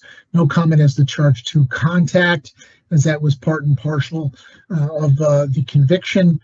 No comment as to the placement. As to mental health treatment, he's been taking this medicine for a very long time. Obviously, there are going to be occasions that he either misses the medication or for some reason it's not administered or he basically forgets. I don't believe that that is an intentional violation of the mental health treatment condition of his parole. Obviously, we can't hold anyone to 100% standard as to that. It is part of his medical treatment history. I have no other comments as to the preponderance of the evidence standard. Thank you. Thank you. All right, so what I'm going to do next, I am going to announce my findings. So on that charge 1, I do find you violated conditional bail laws, obedience to law. This is based on your conviction of threatening second physical threat, received a sentence of 6 months jail. On charge 2, I do find you violated condition, no conduct with your victim. This is based on the evidence that was provided, exhibits A, G, K, M, and N. On charge 3, I do find you violated condition halfway house placement based on the evidence that was provided, F, G, and H. And on charge 4, I do find you violated condition mental health evaluation treatment as deemed necessary based on the evidence that was provided in support of the charge, which is exhibits A, G, H, and J. So that includes the fact-finding portion of the hearing. Before I make recommendation, counsel will have an opportunity to speak to your background and history. This purpose part of the hearing is to help determine what outcome I will recommend. So if you'd like to at this time. Yes, please. Thank you.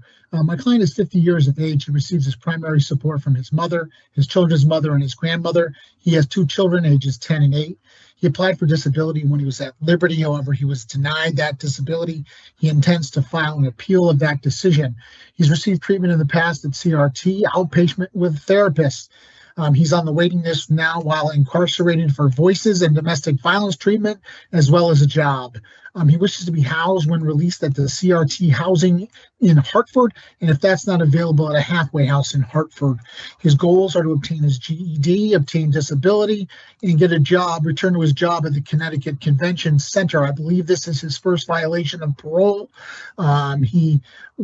It appears as though the PO recommended that he be assessed for the mental health unit. I believe he needs that structure that may assist him and may help him not violate in the ways that he may have violated with a dual diagnosis in charge 3 and charge 4. Thank you for your time and consideration. We're asking for a short sanction and that he not be held until the end of his sentence. We're asking for that November 10th date. Thank you very much. Thank you.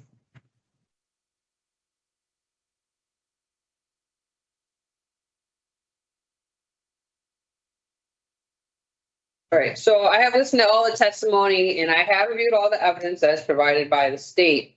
I do see defender has received 6 misconducts. There are no prior violations. He was in the community for approximately 10.5 months before he's returned to custody on the new charges that are domestic violence related. Mr. Lewis does have a history of domestic violence. There is 5 years of probation to follow your sentence.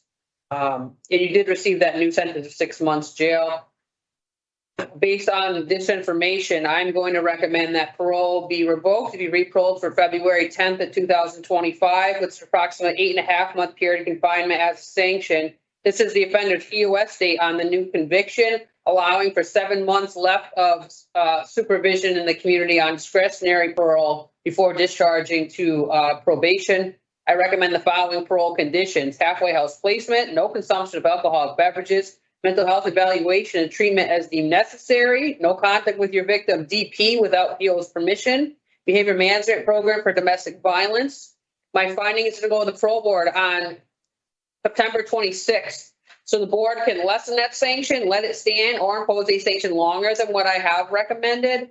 You are discretionary parole, so that is an on or after date. So you won't necessarily leave on that date that the parole board votes you for. Do you have questions about anything that was said, sir? No. Okay. So Okay, you're all sir, set for today. Yes, if you have any questions, sir, reach out to me. Call me after the 26th when the board meets, and I'll tell you their final decision. Okay, sir? All right. Okay, have a good day. You Good too. luck, sir. Bye-bye.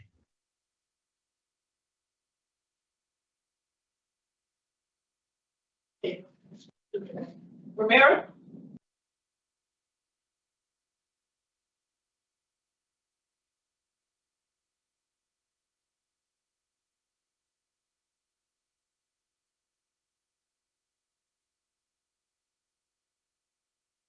Morning, Mr. Rivera. Good morning, Ms. Morning. I have your attorney present. We're here today for your revocation hearing. So we're going to get started with that, all right? Yes. Good morning. I'm Parole Officer Meisinger, hearing examiner for the Board of Pardons and Paroles. This is a revocation hearing concerning Rivera Sebastian, number 250091. Today is September 18, 2024. This hearing is being conducted via video at the BOPP Central Office in Osborne Correctional Institution. This is a public hearing. Public access to this hearing is available via video live stream. Can you please state for me your full name and DOC inmate number for the record? Sebastian Rivera, 250091. Your counsel here today, please identify yourself for the record. Yes, good morning. Public Defender Robert Famagletti of the Parole Revocation Unit. Hello, sir. Good morning. So this is a revocation hearing to determine whether you have violated the conditions of your release. I will review and make findings of fact as to each of the charges against you. The state, not you, has responsibility to prove the allegations by a preponderance of evidence, that is. The better weighted evidence must establish that, more probable than not, the allegation is true. If I do not find there is a preponderance of evidence to support a violation of one or more conditions of your parole, I'll reinstate your parole, which is releasing and placing back on parole supervision. If I find you have violated one or more conditions of your parole, I will consider whether or not your parole should be revoked. If I recommend revocation, I'll make recommendation as to appropriate sanction, and my recommendation be given to a panel for final decision. If the panel wishes to impose a sanction beyond my recommendation, a supplemental hearing would be provided to justify additional confinement. So this is the procedure for today. I'm going to read you your rights. Then we will review the parole violation charge, state your appeal is bringing against you. I will review identifying exhibits filed for the record. Council will then have an opportunity to present our relevant testimony. After considering all the evidence presented, I'll announce my findings. If I find you violated one or more conditions of your parole, council will have an opportunity to speak to your background and history. Do you have any questions about the purpose or procedure? No, I don't.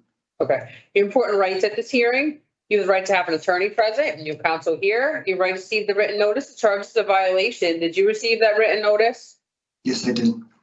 You have a right to view the evidence against you before the hearing. You have a right to submit evidence in support of your case. At this hearing, you have a right to call and examine voluntary witnesses or cross-examine reverse witnesses. Do you understand these rights and are you ready to move forward? Yes. So we'll now review the charge that the state your parole officer is bringing against you and the information underlying each charge. Charge 1, obey all laws, obedience to the law. Your charging officer reported on 1/7/24. You absconded from Eddy Center, located in Middletown, and failed to maintain contact with your probation officer. On 1/31/24, your probation officer wrote a violation of probation warrant based on your actions. On 7/23/24, you were sentenced to violation of probation under docket ending in 7684-S to 5 months jail. And the state is filed the following exhibits that are pre-marked for identification purposes. Exhibit A, parole agreement.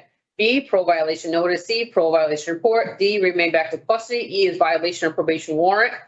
Did you receive notice of parole violation report, and those other items I marked, and did you review them? Yes, we have. Yes. And council has filed the following exhibit pre-marked for identification. Expense exhibit 1, list of parole accomplishments and future plans for parole reinstatement. Do you need to continue this hearing to obtain any additional evidence? No, we do not. Okay, we don't have witnesses.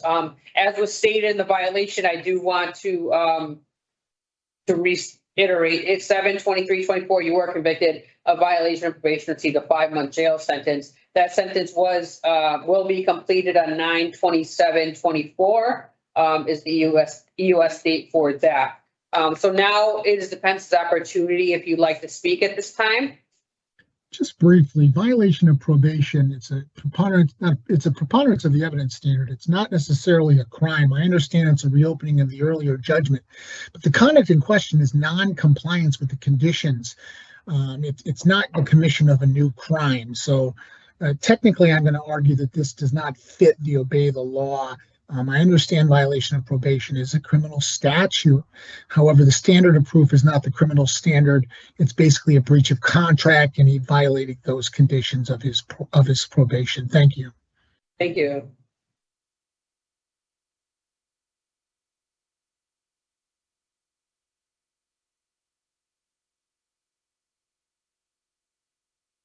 Okay, so regarding that charge 1, I do find you violated obedience to law based on your conviction of VOP, received a 5-month jail sentence. And that includes the fact-finding portion. Before I make recommendation, council will have an opportunity to speak to your background and history. This purpose part of the hearing is to determine what outcome I will recommend. So if you'd like to at this time. Just briefly, he's in NA while incarcerated. He's received no tickets. He's been working in the kitchen these past 5 months that he's been incarcerated. His PO recommended 5 months as a sanction. He's in the fatherhood program. He's doing very well at that kitchen job. They were willing to give him a letter. However, we just couldn't get that from the kitchen. He's received no misconducts. The violation of probation, as I said, was a breach of the conditions of his probation and not a violation of a new crime. He's 44 years of age, a Connecticut lifelong resident, support from his fiance and 3 sisters. He has 4 adult children, ages 18 to 21. He's completed treatment at the App Foundation, Farrell Treatment Center, individual therapy, and med management. He's received his GED. He can work at Johnson's Hardware in Groton when he's released. He wishes to be sponsored in Willimantic by his fiance. I believe he's been sponsored there in the past, and his goals are to enroll in trade school, get a job with his fiance's uncle at an auto mechanic firm. Thank you for your time and consideration. We ask that it be released at the shortest possible date. That 9/26 date is 1 day before his sentence release date, so perhaps the next possible date after that. Thank you for your time and consideration. Thank you. You're welcome.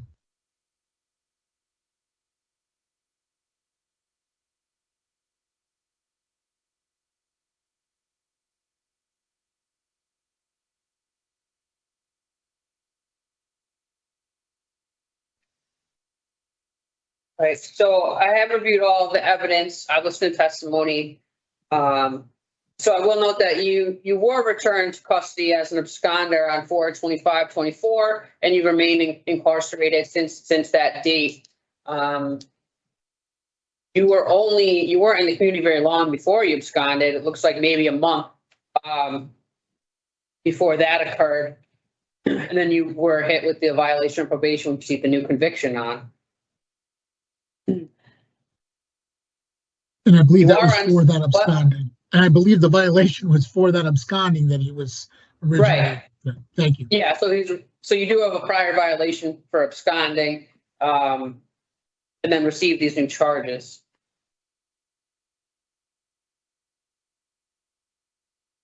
So based on this information, let's see. I'll be right with you with my recommendation.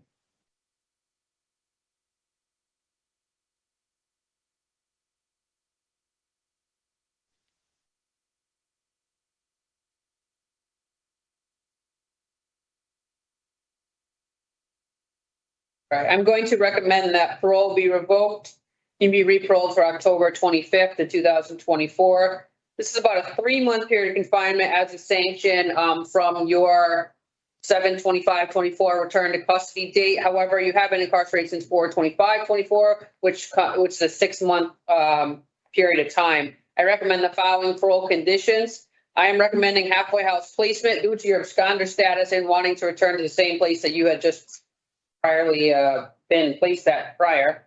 I will list your sponsor's information, but it'll be up to your officer on where you'll be placed.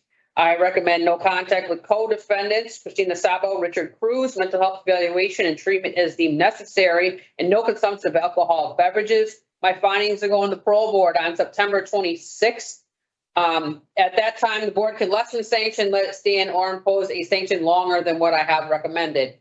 So the boards are going to decide the sanction. If it is longer than what I have recommended, you have a supplemental hearing, which you'd be notified about. You are on special parole, so if they agree with the date I've recommended, you'd be released on October 25th. Do you have any questions? I don't miss. October 25th? Hold on, I've seen this. That's my end date, recommended date. yeah, my end date for my parole regulation is the 4th of October. That would be pushing it back even more. If my jail time is ending on October 4th.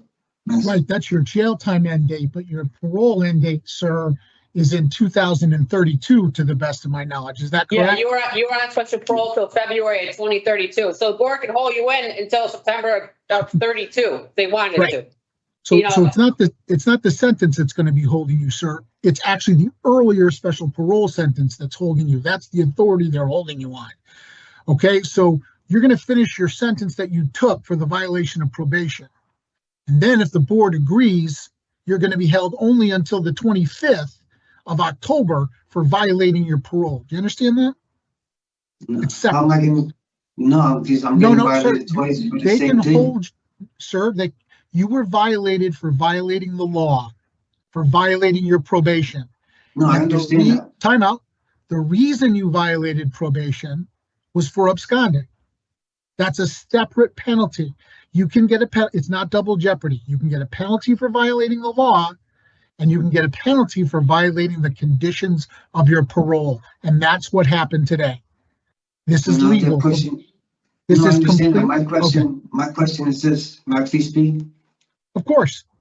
My What's your question is this. How am I getting, I'm really confused right now. I just need clarification. Then maybe what you should What am I getting? Listen, you can, if you have legal questions, you can call your attorney after the hearing's done. So you can call your attorney and do a legal call. This is all live streaming.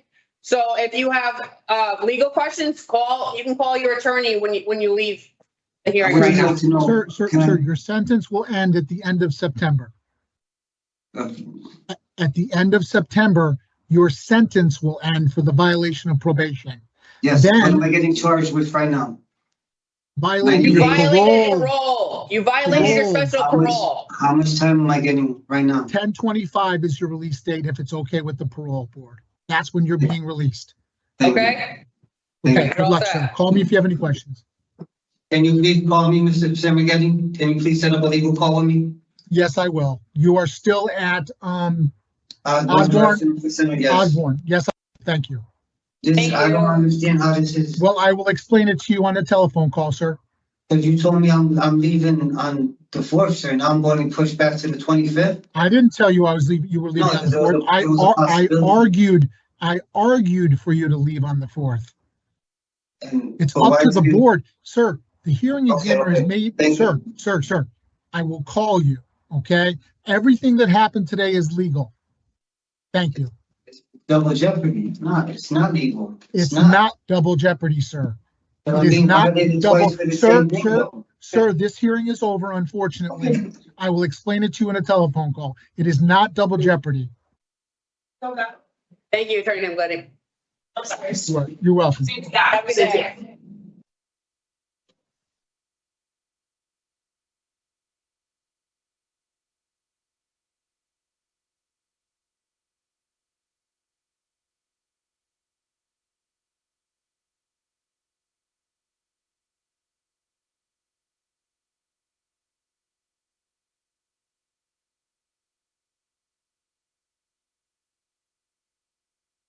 Morning, Mr. Santiago.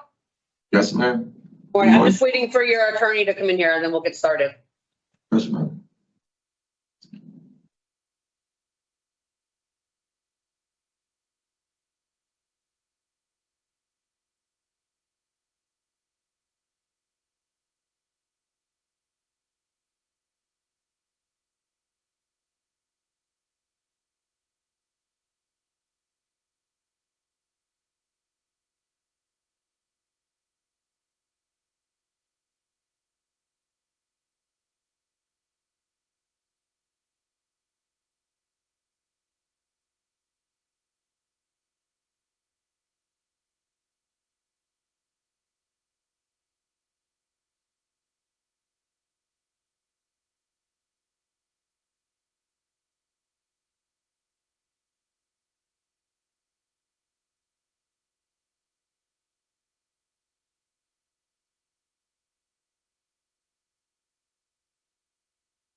Over, Rob. Good morning. I'm Theo Meisinger, hearing examiner for the Board of Pardons and Paroles. The revocation hearing, Sir Santiago Frederick, number 351768, September 18, 2024. This hearing is being conducted via video at the BOPP Central Office in Osborne Correctional Institution. This is a public hearing. Public access to this hearing is available via video live stream. Please state me your full name and DOC inmate number for the record. Frederick Santiago, 351-768. Your counsel here today. Identify yourself. Sure. Attorney Alfonso Sirica, Public Defender with the Parole Revocation Unit on behalf of Mr. Santiago this morning. This is a revocation hearing to determine whether you have violated the conditions of your release. I will review and make findings of fact as each of the charges against you. The state, not you, has responsibility to prove the allegations by a preponderance of evidence, that is. The better reader evidence must establish that, more probable than not, the allegation is true. If I do not find that there is a preponderance of evidence to support a violation of one or more conditions of your parole, I will reinstate your parole, which is releasing and place you back on parole supervision. If I find you violated one or more conditions of your parole, I will consider whether or not your parole should be revoked. If I recommend revocation, I'll make recommendation as to appropriate sanction, and my recommendation be given to a panel for final decision. If the panel wishes to impose a sanction beyond my recommendation, a supplemental hearing would be provided to justify additional confinement. So this is the procedure for today. I'm going to read you your rights. Then we will review parole violation charge the state appeal is bringing against you. I will review and identify exhibits filed for the record. Council will then have an opportunity to present relevant testimonies. After considering all the evidence presented, I'll announce my findings. If I find you violated one or more conditions of your parole, council will have an opportunity to speak to your background and history. Do you have any questions about the purpose or procedure? No. Okay. You have important rights today. Your right to have an attorney present. You have counsel here. Your right to receive the written notice of charges of violation. Did you receive the written notice? You did. Yes, sir. You have a right to review the evidence against you in support of your case. At this hearing, you have a right to call and examine voluntary witnesses and cross-examine adverse witnesses. Do you understand these rights and are you ready to move forward? Yes, I do. All right, so we'll now review the charge the state officer is bringing against you and the information underlying each charge. Charge one, the warrant has been withdrawn for charge one so that you may participate in the diversionary program that was granted to you by the court on 8/13/24. So charge two, no consumption of alcoholic beverages. You're charging Officer Porter at 3/14/24. You read, initialed, and signed your statement of understanding agreement conditions of parole on 5/22/24. Manchester PD conducted a breathalyzer on you at 21:43, which yielded a positive result for 0.2016. A second breathalyzer test was conducted at 22:03, which yielded a positive result for 0.2053. You are in violation of additional condition, no consumption of alcoholic beverages. The state has followed the following exhibits that are pre-marked for identification as Exhibit A, remand of actual custody. B, statement of understanding agreement, conditions of parole. C, parole violation report. D, parole violation. E, Manchester incident report. F, voluntary admission. And G is state of Connecticut judicial branch case lookup. Did you receive notice of parole violation report, and those other documents I marked? And did you review them? Yes, I have. Okay, and council has filed the following exhibit pre-marked for identification. It's exhibit one, list of parole accomplishments and future plans for parole reinstatement. Do you need to continue this hearing containing any additional evidence? No. We have no witnesses today. So at this time, is defense opportunity to speak to any evidence submitted? Just brief comment regarding the first part of the hearing is you did correctly put on the record, my client was granted the program for the charge number one. Upon the successful completion of that program, those charges will be dismissed. So what's left here is the technical violation, no consumption of alcoholic beverages. My client has been remanded since May 22nd, 2024. I do want to be heard about his background at the appropriate time, please. So on that charge two, I do find you violated condition, no consumption of alcoholic beverages. This is based on the evidence that was provided, exhibits E and F. So that includes the fact-finding portion of this hearing. Before I make a recommendation, council will have an opportunity to speak to your background and history. This purpose part of the hearing is to help determine what outcome I will recommend. So if you would like to at this time. Yes, on behalf of Mr. Santiago, I am asking that my client be reinstated as soon as possible, given what happened in court with the first charge there. My client he's 35 years old. Upon his previous release there, he was sponsored by Ms. Volkowski in East Hartford. That is who he wishes to be a sponsor again. I've provided you her address and phone number. While he was previously on parole, it looks like he did successfully complete the Renaissance Residential Work Release Halfway House program in Waterbury, and did receive documentation that he paid his fees and participated in group throughout the program. He was previously sponsored by his mother, and then he had independent housing in Britain. Did successfully complete project or halfway house program in New Haven. He was in that program for approximately 14 months. As far as education, while at McDougall, he did study building maintenance and electrical mechanics, and previously did about 2 weeks of online to become a certified CNA course. As far as employment history, I did provide that document. My client was always employed while he was out. Numerous places at Last Parking, Tens Montana Grill, Home Goods Distribution, full-time at Calabro Cheese. He does have a full-time job lined up at all these distribution. Hopefully upon his reinstatement, as indicated, he does have a sponsor. Since he's been incarcerated, he did report he does attend AA meetings under COGS, and also attends Spanish Protestant services once a week. He does interested in attending trade school to study plumbing and building maintenance. And as I indicated, he can return to his full-time job at Aldi's Distribution. And he does have child being born in December, so he's hoping to get out well before that. Thank you. Thank you. I'll listen to testimony. I have reviewed the evidence by the state. I see there is one prior parole violation. Your officer recommended no driving stipulation. And you do have that program to participate in by the course that you will be doing once released.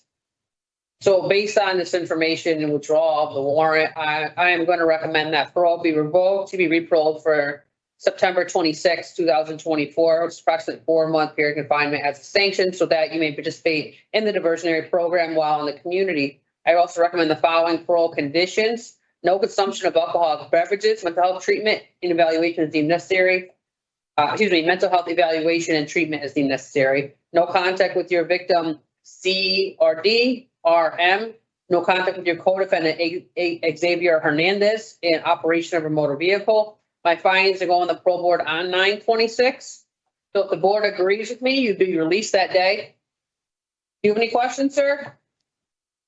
No. Okay, so take the opportunity, complete the program, and, get your life back on track and hopefully enjoy being with your child. So Frederick, it's going to the board on 9/26 in the morning. If they adopt the recommendation, you'll get released on September 26th, sometime that afternoon, okay? Thank you, sir. All right, good luck to you. Good luck, sir. God bless you, children.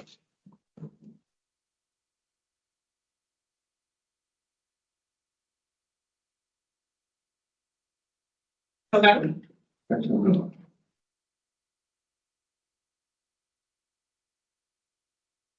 Hey. Morning. Morning. Morning, everybody. Good morning. Feel good, man. Morning. Hi, Christopher. How you doing? Good. How are you? Good.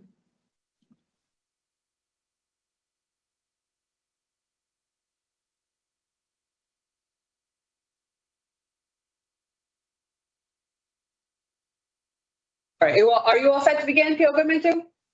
Yes, ma'am. Okay. Sure. All right, Mr. Salgado, we're here for your revocation hearing. Yes. Just let him know last week, the facility shut down. You don't mind saying that. He was on the 10th, remember? They had an issue with the video equipment there. This is No. Oh, no, I'm sorry. No, Wrong guy, wrong guy, Yeah, no, wrong guy. yeah. Yeah, I know this. Okay. So good morning. I am P.O. Meisinger, hearing examiner for the Board of Pardons and Paroles revocation hearing concerning Salgado Christopher number 387946. Today is September 18, 2024. This hearing is being conducted via video at the BOPP Central Office in Osborne Correctional Institution. This is a public hearing. Public access. This hearing is available via video live stream. Can you please state to me your full name and DOC inmate number for the record, sir? Christopher Salgado, 387946. And we have parole officer present. Please identify yourself. Parole Officer Kimberly Goodman from the Mental Health Unit. And we have counsel here today. Sure, Attorney Alfonso Sirico, Public Defender with the Parole Revocation Unit. So Christopher, we have an interpreter here, and I know after speaking to you, you told me you understand most of the English. If there's something you don't understand during the hearing, raise your hand and we can have the Spanish interpreter interpret for you, okay? Okay. Okay, so, and we do have interpreter, Ms. Rivera here. Then I'm going to swear you in under also, just in case. Please raise your right hand. You solemnly swear until you affirm, as the case may be, that you will faithfully discharge according to law your duties as interpreter to the best of your abilities, so help you God, on penalty of perjury. I do. Thank you. So this is a revocation hearing to determine whether you have violated the conditions of your release. I will review and make findings of facts as to each of the charges against you. The state, not you, has responsibility to prove the allegations by a preponderance of evidence, that is. The better leader evidence must establish that, more probable than not, the allegation is true. If I do not find that there is a preponderance of evidence to support a violation of one or more conditions of your parole, I will reinstate your parole, release you and place you back on parole supervision. If I find you violated one or more conditions of your parole, I will consider whether or not your parole should be revoked. If I recommend revocation, I'll make a recommendation as to appropriate sanction, and my recommendation be given to a panel for a final decision. If the panel wishes to impose a sanction beyond my recommendation, a supplemental hearing would be provided to justify additional confinement. This is the procedure for today. I'm going to read you your rights. Then we will review the parole violation charge, state your PO is bringing against you. I will review and identify exhibit file for the record. The state will then have an opportunity to present a relevant testimony. After the state is finished, you will have the same opportunity. After considering all of the evidence presented, I'll announce my findings. If I find you violated one or more conditions of your parole, the state will have an opportunity to speak to your background and history. After the state is finished, you will have the same opportunity. Do you have any questions about the purpose or procedure before we begin? No. Okay. You have important rights today. You have the right to have an attorney present. You have counsel here. You have right to receive the written notice of charges of violation. Did you receive that written notice? Yes. You have a right to view the evidence against you. You have a right to submit evidence in support of your case. It's here, your right to call and examine voluntary witnesses and cross-examine adverse witnesses. Do you understand these rights and are you ready to move forward? Yes. All right, so we will now review the charge that the state and parole officer is bringing against you and the information underlying each charge. So Appeal Goodman, can you please read the charges? Sure.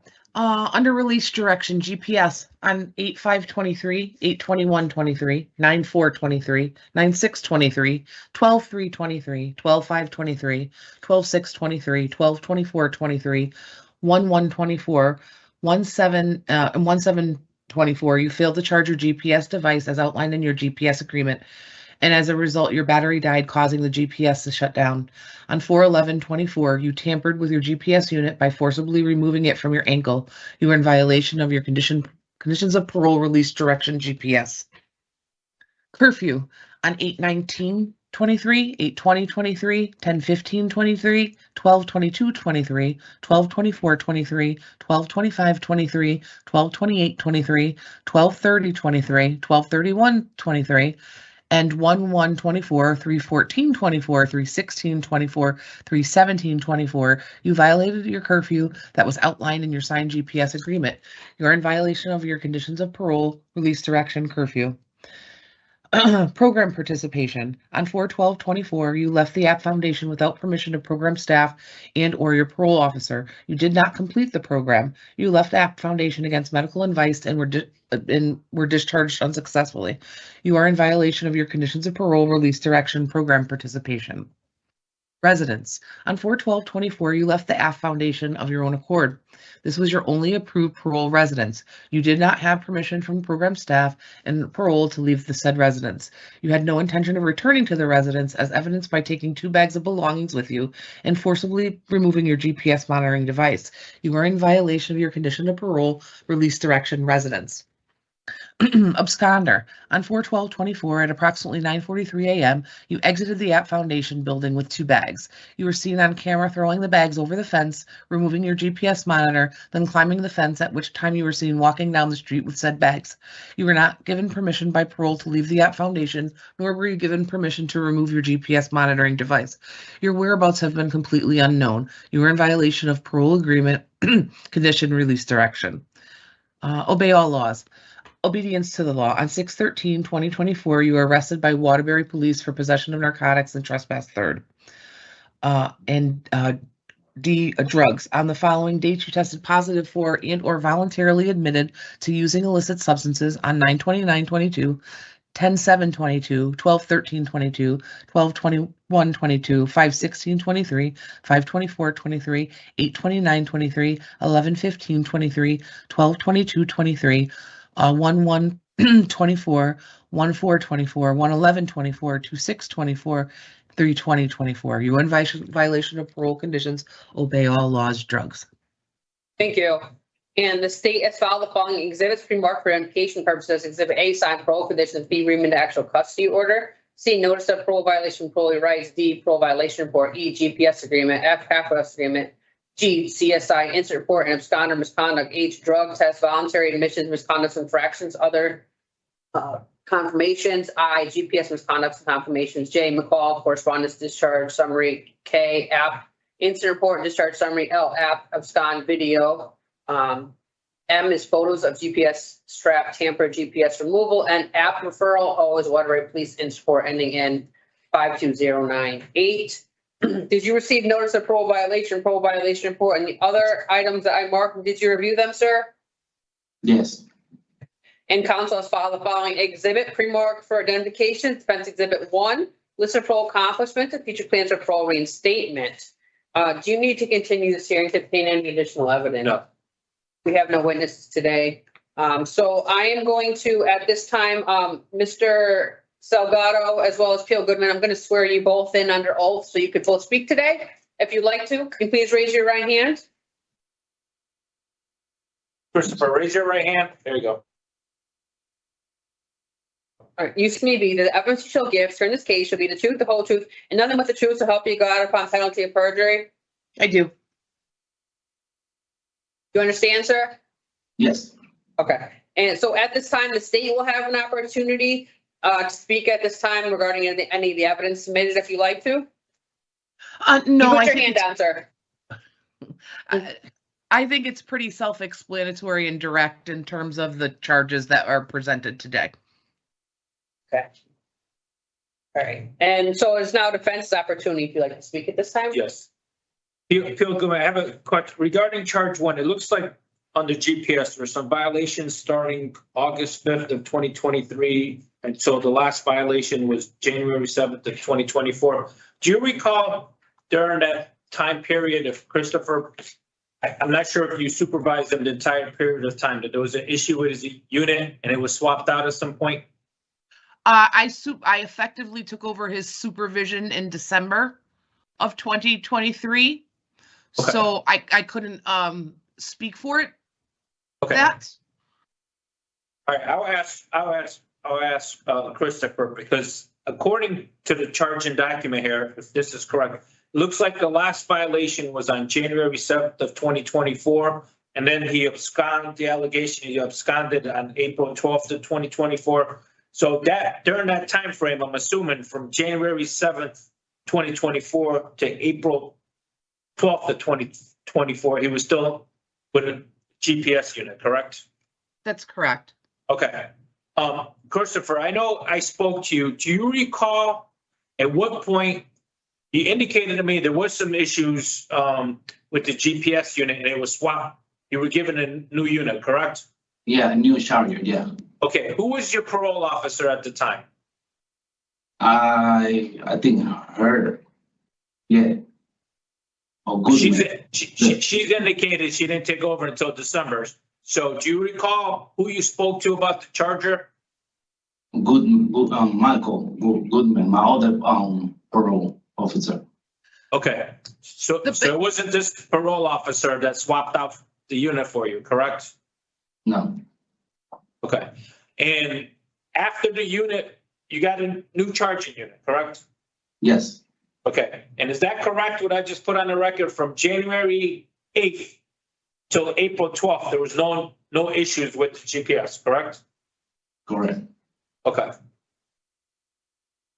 On your. Well, there were no, I'm sorry, there were no, not that there weren't any issues with the GPS. There were no battery issues, shutdowns. But there were curfew issues. Correct. Yeah, we're getting to that right now.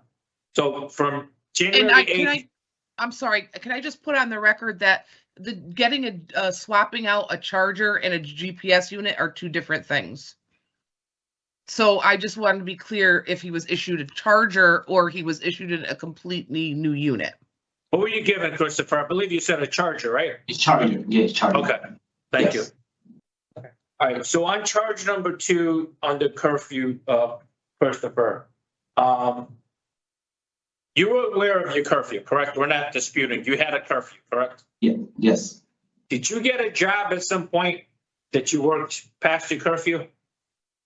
Yeah, it was, yes. Chili's. Chili's. Chili's, which one? Which one? The one on Waterbury. Okay, and what were your hours at Chili's? From 1 to 11. Okay, did you ever tell your parole officer about your new job? Yeah. Okay, but you knew you had a curfew though, correct? Yes. Okay. Under charge number 3, for the program participation there, you got unsuccessful discharge. Do you recall doing any of the classes at all? Yeah, I did 3 weeks out of the 30 days I was supposed to. Okay. So you did 3 weeks or 3 classes? 3 weeks. 3 weeks. And you're supposed to do how many weeks? It was 30 days. 30 days. Okay. All right. Charge number 5, starting April 12th. My client, we're conceding. He volunteered to me. He didn't start using again. That's the reason for the charge number 6 in court. That's self-admission. My client, unfortunately, did relapse, and you did put the correct disposition. He did receive a unconditional. I didn't do that yet. Oh, I'm sorry. I thought you did. No, I'm not sorry. yet. No, It's my 6th hearing today. They're all rolling into one. No, go ahead. So he did receive a unconditional discharge in court on, I'm showing 7/5/24. 7/5 or 7/15. I have 7/15/24. It could be. The criminal mischief, criminal trespass third was nolly, and possession of controlled substance, you got a unconditional discharge. And here's the court 7/15 court document regarding this, so I don't have an issue with that. I don't have any other comments regarding the first part of the hearing. P.O. Goodman, I just want to make sure this is correct. He was off the grid from April 12th until he was arrested on June 3rd, approximately 2 months. Is that correct? Let's see, he was left apt on the 12th. I'm not sure the exact day he was picked up. 6/13. It's about a 2-month period. 2 months, okay. I just want to make sure that was correct. Thank you. I don't have any other comments regarding the first part of the hearing. Yeah, I did want to, I did receive the addendums from PCS. It also shows on 5/7/24, there was an absconder warrant that was issued by the BOPP in that 7/15/24 date. He was convicted of possession of controlled substance first, received an unconditional discharge with all our charges nolly for that new arrest. So based on testimony and the evidence that I have reviewed by the state, I'm going to announce my findings. So on that charge 1, I do find that you violated release direction GPS based on the evidence that was provided in support of the violation of the charge, which is Exhibit E and I. I do make a no finding on the date of 4/11. There's insufficient evidence to support that date. It should have, I believe it's 4/12 that there was an incident. On charge 2, I do find you violate condition curfew based on the evidence provided E and I. On charge 3, I do find you violate condition program participation based on the evidence provided K and N. On charge 4, I find you violated condition residence based on the evidence provided L and K. On charge 5, I find you violated condition release direction absconder based on a warrant being issued by the BOPP and evidence that was provided in support of that charge, which is exhibits D and K. On charge 6, I find you violated conditional bail laws, obedience to the law, based on your conviction of possession of controlled substance first, received a sentence of unconditional discharge. On charge 7, I find you violated conditional bail laws, drugs, based on the evidence that was provided in support of the charge, exhibit H. I do make no findings on the date of 9/29/22 and 10/7/22, as the offender was not yet on special parole for this term. So that includes the fact-finding portion of this hearing. Before I make a recommendation, the state will have an opportunity to speak to your background and history. After the state is finished, you will have the same opportunity. The purpose of this part of the hearing is to help determine what outcome I will recommend. So at this time, P.O. Goodman, would you like to say anything? Yeah, I mean, I just want to say in terms of his violation that Parole and Community Services attempted to work as much as we possibly could with Mr. Salgado in the hopes of kind of getting him to come into compliance with his conditions. He wouldn't report, or I'd have to text him to remind him to report. He wouldn't be honest about his use, how much he was using, when he was using, how often he was using. He would avoid my phone calls, but he would respond to the supervisor's phone calls. At no time during my supervision of Mr. Salgado did he inform me he was working at Chili's. And as a matter of fact, he was going to IOP groups in the evenings when he was under my supervision and when he would attend. He made it very, very difficult to get help because you would attempt to get him into a program and then he wouldn't go to the program. And he would avoid us at all costs, or make up some story about what was going on with him and why he couldn't report. He went back and forth between, which is very dangerous, misusing Suboxone and methadone, which could have killed him at some point. Just and the lack of regard that he has for his conditions of release. I mean, he violated multiple conditions. I think that he does need help. We got him into every program that we could think of in the community, and the one inpatient program we got him in, he got there on the 25th, and he left on the 12th, which is 17 days. And it's a 30-day minimum, depending on how bad your addiction is. So that could have been longer. So he was unsuccessfully discharged and left against medical advice. And he forcibly removed that GPS, and you can see him doing it on the video. He was living with his mom at the time, who I believe, and I'm sure you'll speak to this. He wants to return there, and we're not sure if Parole and Community Services at this point will allow him to return to his mom's, as it doesn't work out well. He doesn't do well when he's at his mom's home, and there is some concern that when he kind of goes missing and he's in the wind, she's harboring him. So we will request that a halfway house stipulation be added to his conditions if he's revoked and reparoled. Thank you for your comments. Thank you.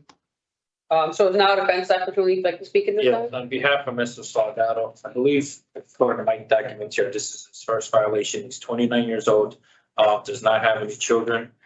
Prior to supervision here, he did successfully complete the Renaissance Halfway House program in Wookett, and he transitioned to special parole, looks like in 2022. He did, as far as work, according to us, he did work full-time at Whole Foods Distribution for approximately seven months.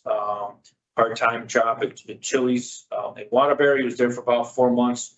Then he got a part-time job at Splash Car Wash in New Haven. He did complete the weapon registry. He did some IOP, it looks like, in Waterbury. I know P.O. Goodman indicated he did start, and he did indicate to us he was discharged against medical advice, but he was there for approximately 3 weeks. And he's also reported he did some outpatient services with a clinician, Ms. Ariola, at Wheeler Clinic in Waterbury. He did indicate to us, I obviously heard what P.O. Goodman said. He just listed his mother for a sponsor, but for a halfway house placement, he's did, but there's no issue with that. He does wish to obtain his GED, and as far as employment, he believes he can apply to Macy's in Cheshire and Bozzuto's in Cheshire if he's in the Waterbury area and he's amenable to treatment recommendations. I did speak to him. I know it's his first violation, but he's on supervision until 2030, so he needs to get things in place. All right, thank you.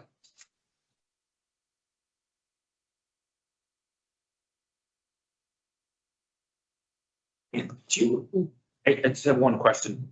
You have them out from 12/5/22 was, I sometimes when they December 5th transitioned. at 22. Okay, and the remand day was 6/13/24, but you kind of went off the grid on Yeah. 4/4. Okay, I want to make sure Yes. those dates are correct. Thank you.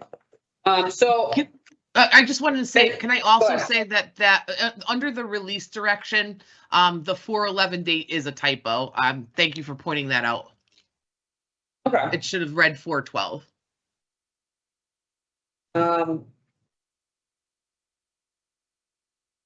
So I have reviewed all of the evidence, received by the state. I have listened to testimony provided by the parole officer as well as defense counsel. I will put on the record, defender did receive, I have 12 misconducts that were received during this period of supervision. He was in the community for about a year and 6 months and was in absconder status for about 2 months. He did receive a new arrest as an absconder. His recommended a 6-month sanction, and the offender does appear to show a failure to respond to interventions and graduated sanctions that are provided to him, which has resulted in numerous of the violations.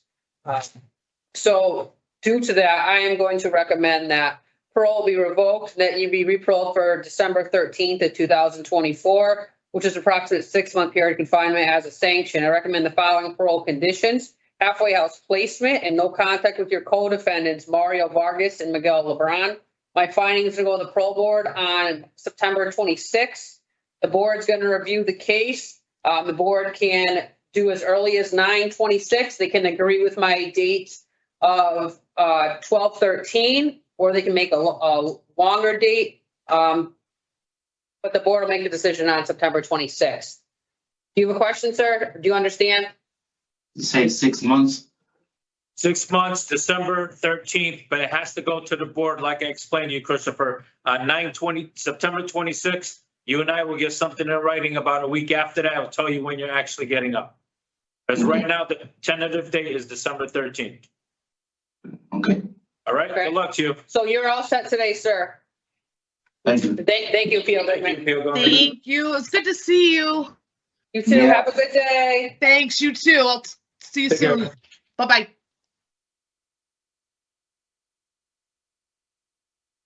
Have a good day.